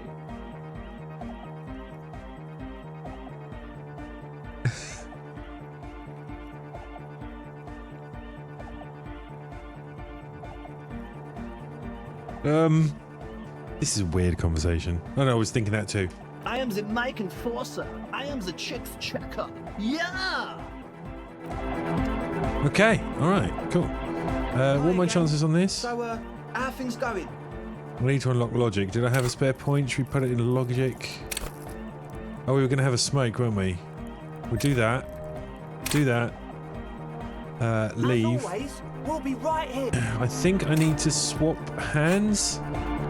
Like, I think the cigarettes need to be in my other hand or something.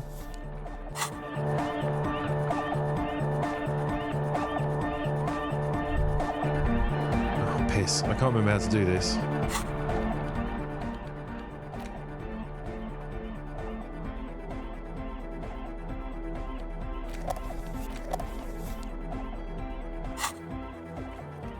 Help! It's so loud in here.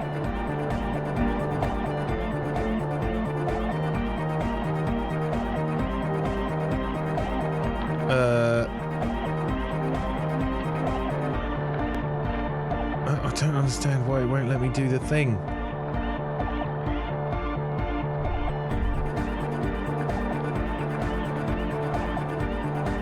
I did it once before.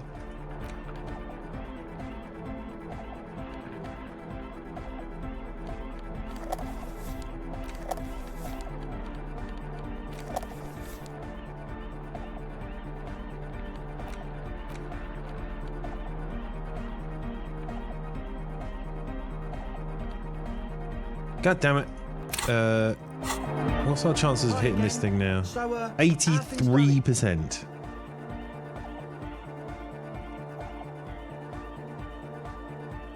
But I could boost it even more. Do I even want to do? I mean, I've spent the fucking point now, so I need to do it, right?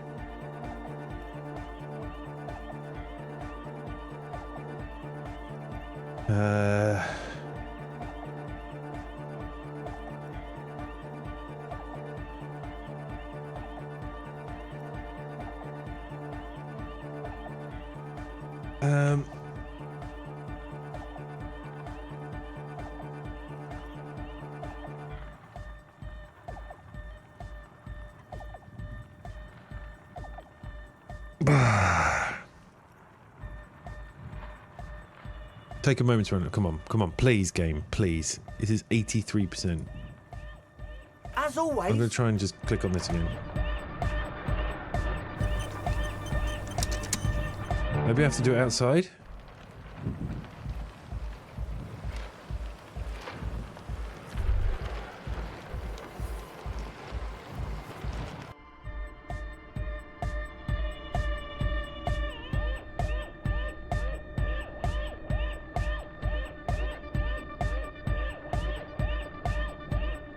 Right, I'm gonna hit it. Hi again. So, oh, please, game. Please. Please.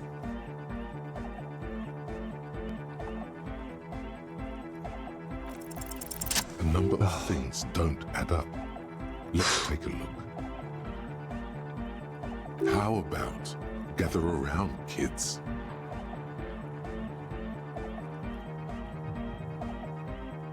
Okay, kids, now gather around. The young speed freak puts down a busted capacitor and looks at you. The one with the large head seems very enthusiastic about whatever you have planned. Their would-be leader is less amused.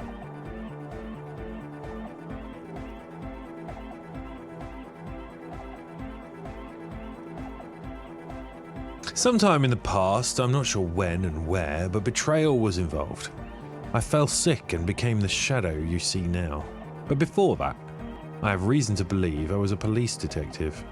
But you still are. Thank you for your kind words, but to everyone in here seems I'm a disgrace to the uniform. What happened?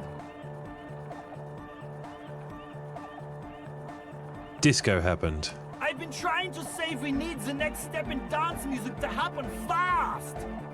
Shut it. What? I have. I've said that. Now, obviously, that might as well have been 1,000 years ago, but there's still some detective left in me.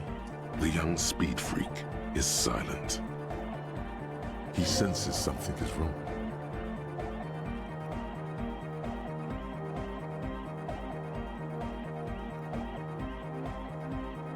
You're sober. Was it hard for you to keep sober for this meeting? We don't need drugs to be hardcore. Shut the fuck up, Egg.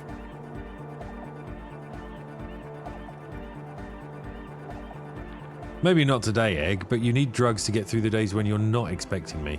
Climb down from the equestrian monument, cop man. Consciousness is new to the universe. We all have our ways to ease the shock. Bottom line is, I know. What exactly is it you know? This isn't the makings of a club, it's a tent full of laboratory equipment for manufacturing drugs. I have no idea how you arrived at that conclusion, but it's wrong. Look, we even have speakers. He points at the speaker. One speaker. They have one speaker.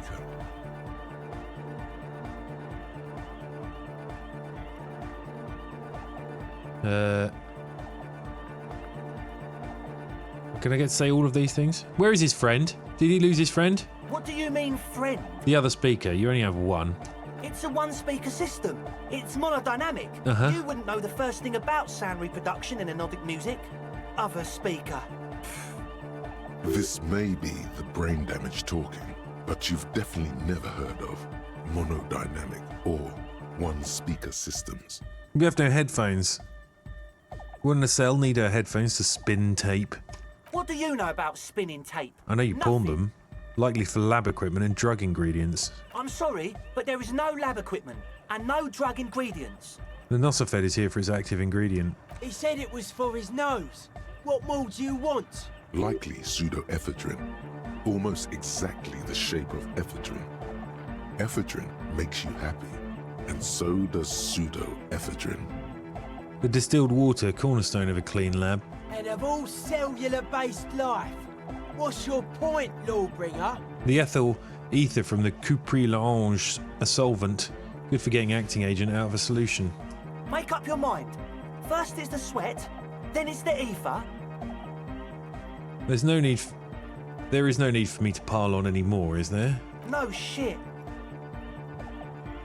In short, you tried to use a police detective to set up a drug lab. That's... Come on, that's... punishable by some summary execution against the law. I meant to say, not true. So what we could do with you? What do you mean, do? There's resignation in his voice. He's almost ready to drop the act. It wouldn't take a lot of pushing.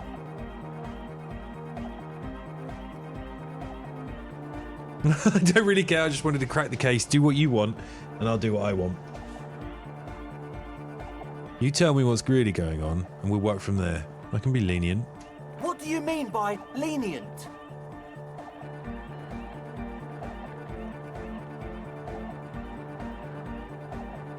Not calling back up and hauling you all off to the pen, for starters. Okay, man, okay. Things are just so hard for an entrepreneur in this city right now. It's not like we lied when we said we want to turn a church into the wickedest club in East Revershoal. Because we do! We totally do! You just want to make drugs in the back of it. We just need to turn it into a speed lab before. To get our foot in the door. Why did you need me? Like I told you, spooky arseholes moved in while I was getting all this stuff together. A month ago, the place was empty, and now it's all spooked up. They're not really spooky, are they? No, man. They're spooky, all right. It's just that they would also probably call the police if we started cooking speed in there. But the sign was way off, too. I couldn't feel the love at all. Sir, you promised you'd be lenient.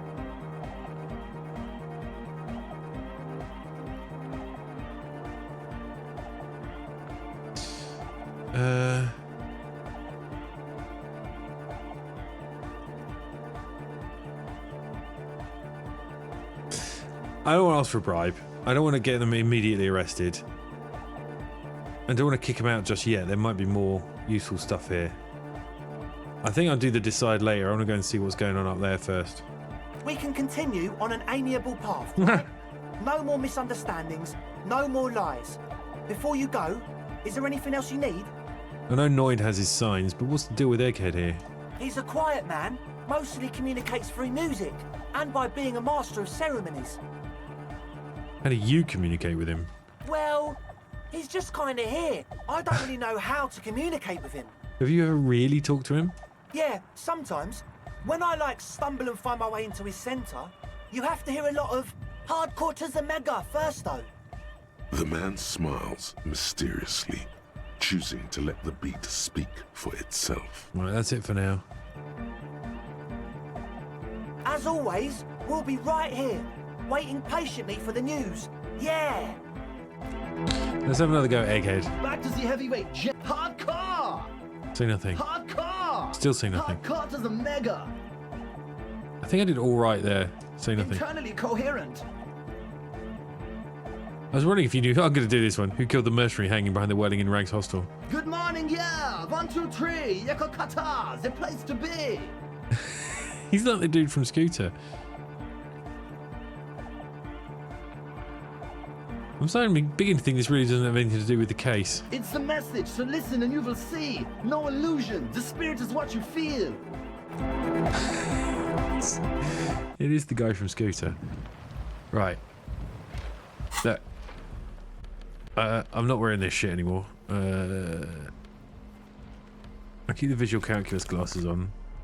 Stick the woolly hat on.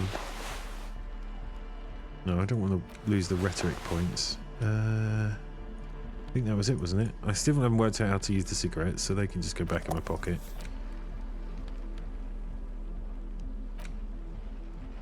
Okay. Leave these idiots to it for a bit.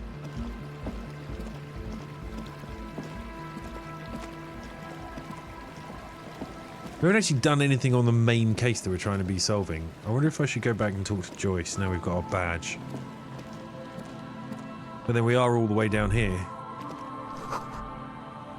You feel the shadow of a very large building fall on you.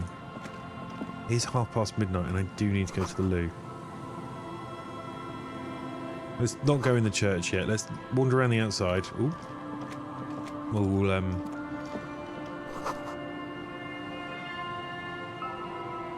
have a look in here. Or out here. And then call it, I think.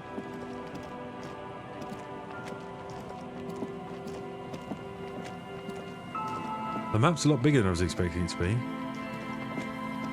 Considering the amount of detail and stuff going on.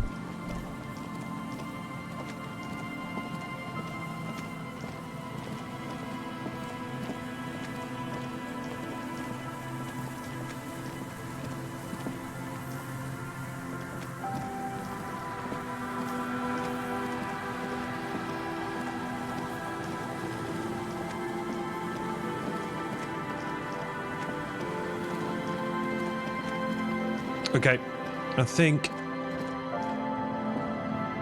it's time to call it. We'll go and investigate in the church next time. What's this? A dead phone. Is that another one?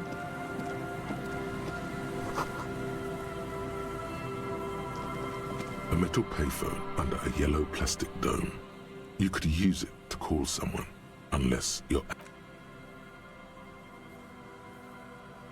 You hear the tone. The machine is inoperable.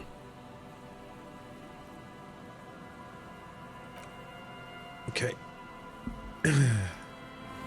I need to go back to the Whirling in Rags because we need to speak to Joyce. We need to go and call in the fact that I found my badge. We still haven't found a crazy lady that might have our gun. Unless that's something to do with what's going on in here, which I'm almost wondering if it might be.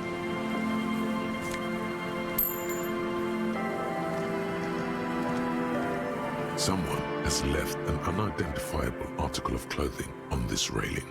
It smells really bad. Touch it. The cloth, if you can still call it that, makes a soft crunching sound as you thrust your finger into it. Take a closer look. It's streaked with dried seagull shit and tangled with pieces of seaweed. A dangling arm suggests that there might be a jacket beneath the crust of filth. It seems likely that it was left in the surf until someone laid it out on this fence to dry out. Unfortunately, that just seems to have stiffened it into a shapeless mass. Please tell me you're not taking that with you. It might be a clue. A clue? You think our suspect is a seagull who's been defecating on unsuspecting jacket? It could have been multiple seagulls. A poet could write a dozen verses and still not begin to capture the profound vexation in that sigh. You should still take it. Can I take it? Filthy jacket. Take. Clothes. Wait, it's an interactable. As you hold it in your hands, it makes an uncomfortable crunching sound. Man, how did this jacket get so disgusting? It's a sordid, filthy tale, not for the weak. Are you sure you can stomach it? Think about it. It occurs to you that you're not even holding the jacket itself, but rather the thick crust of jetsam and seagull shit that ensconces it. It smells like a dead sea creature, tangled in grey strands of seaweed. It must have spent quite some time in the water before the tide deposited it ashore. Gross. Why? Why did you think about it? Look at your hands. They're covered in muck. Ooh, ooh, ooh. Flick your hands. Now you're just flicking that shit everywhere. This is a disaster. You'll never get the smell out. Oh, no. Oh, dear. Well, that was a mistake. Right. That's definitely time to call it then. Let's do a save. Not that it matters, because when you quit to menu, it seems to save anyway.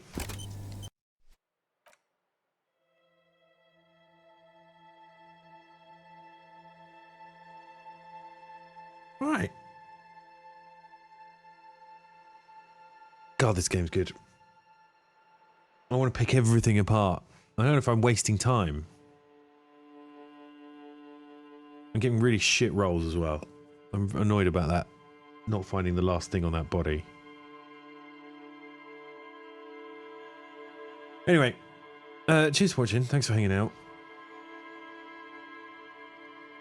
Have a good middle of the week. I'll be back Thursday, usual time. In the meantime, Look after yourselves, and hopefully catch you next time. All right. Good night.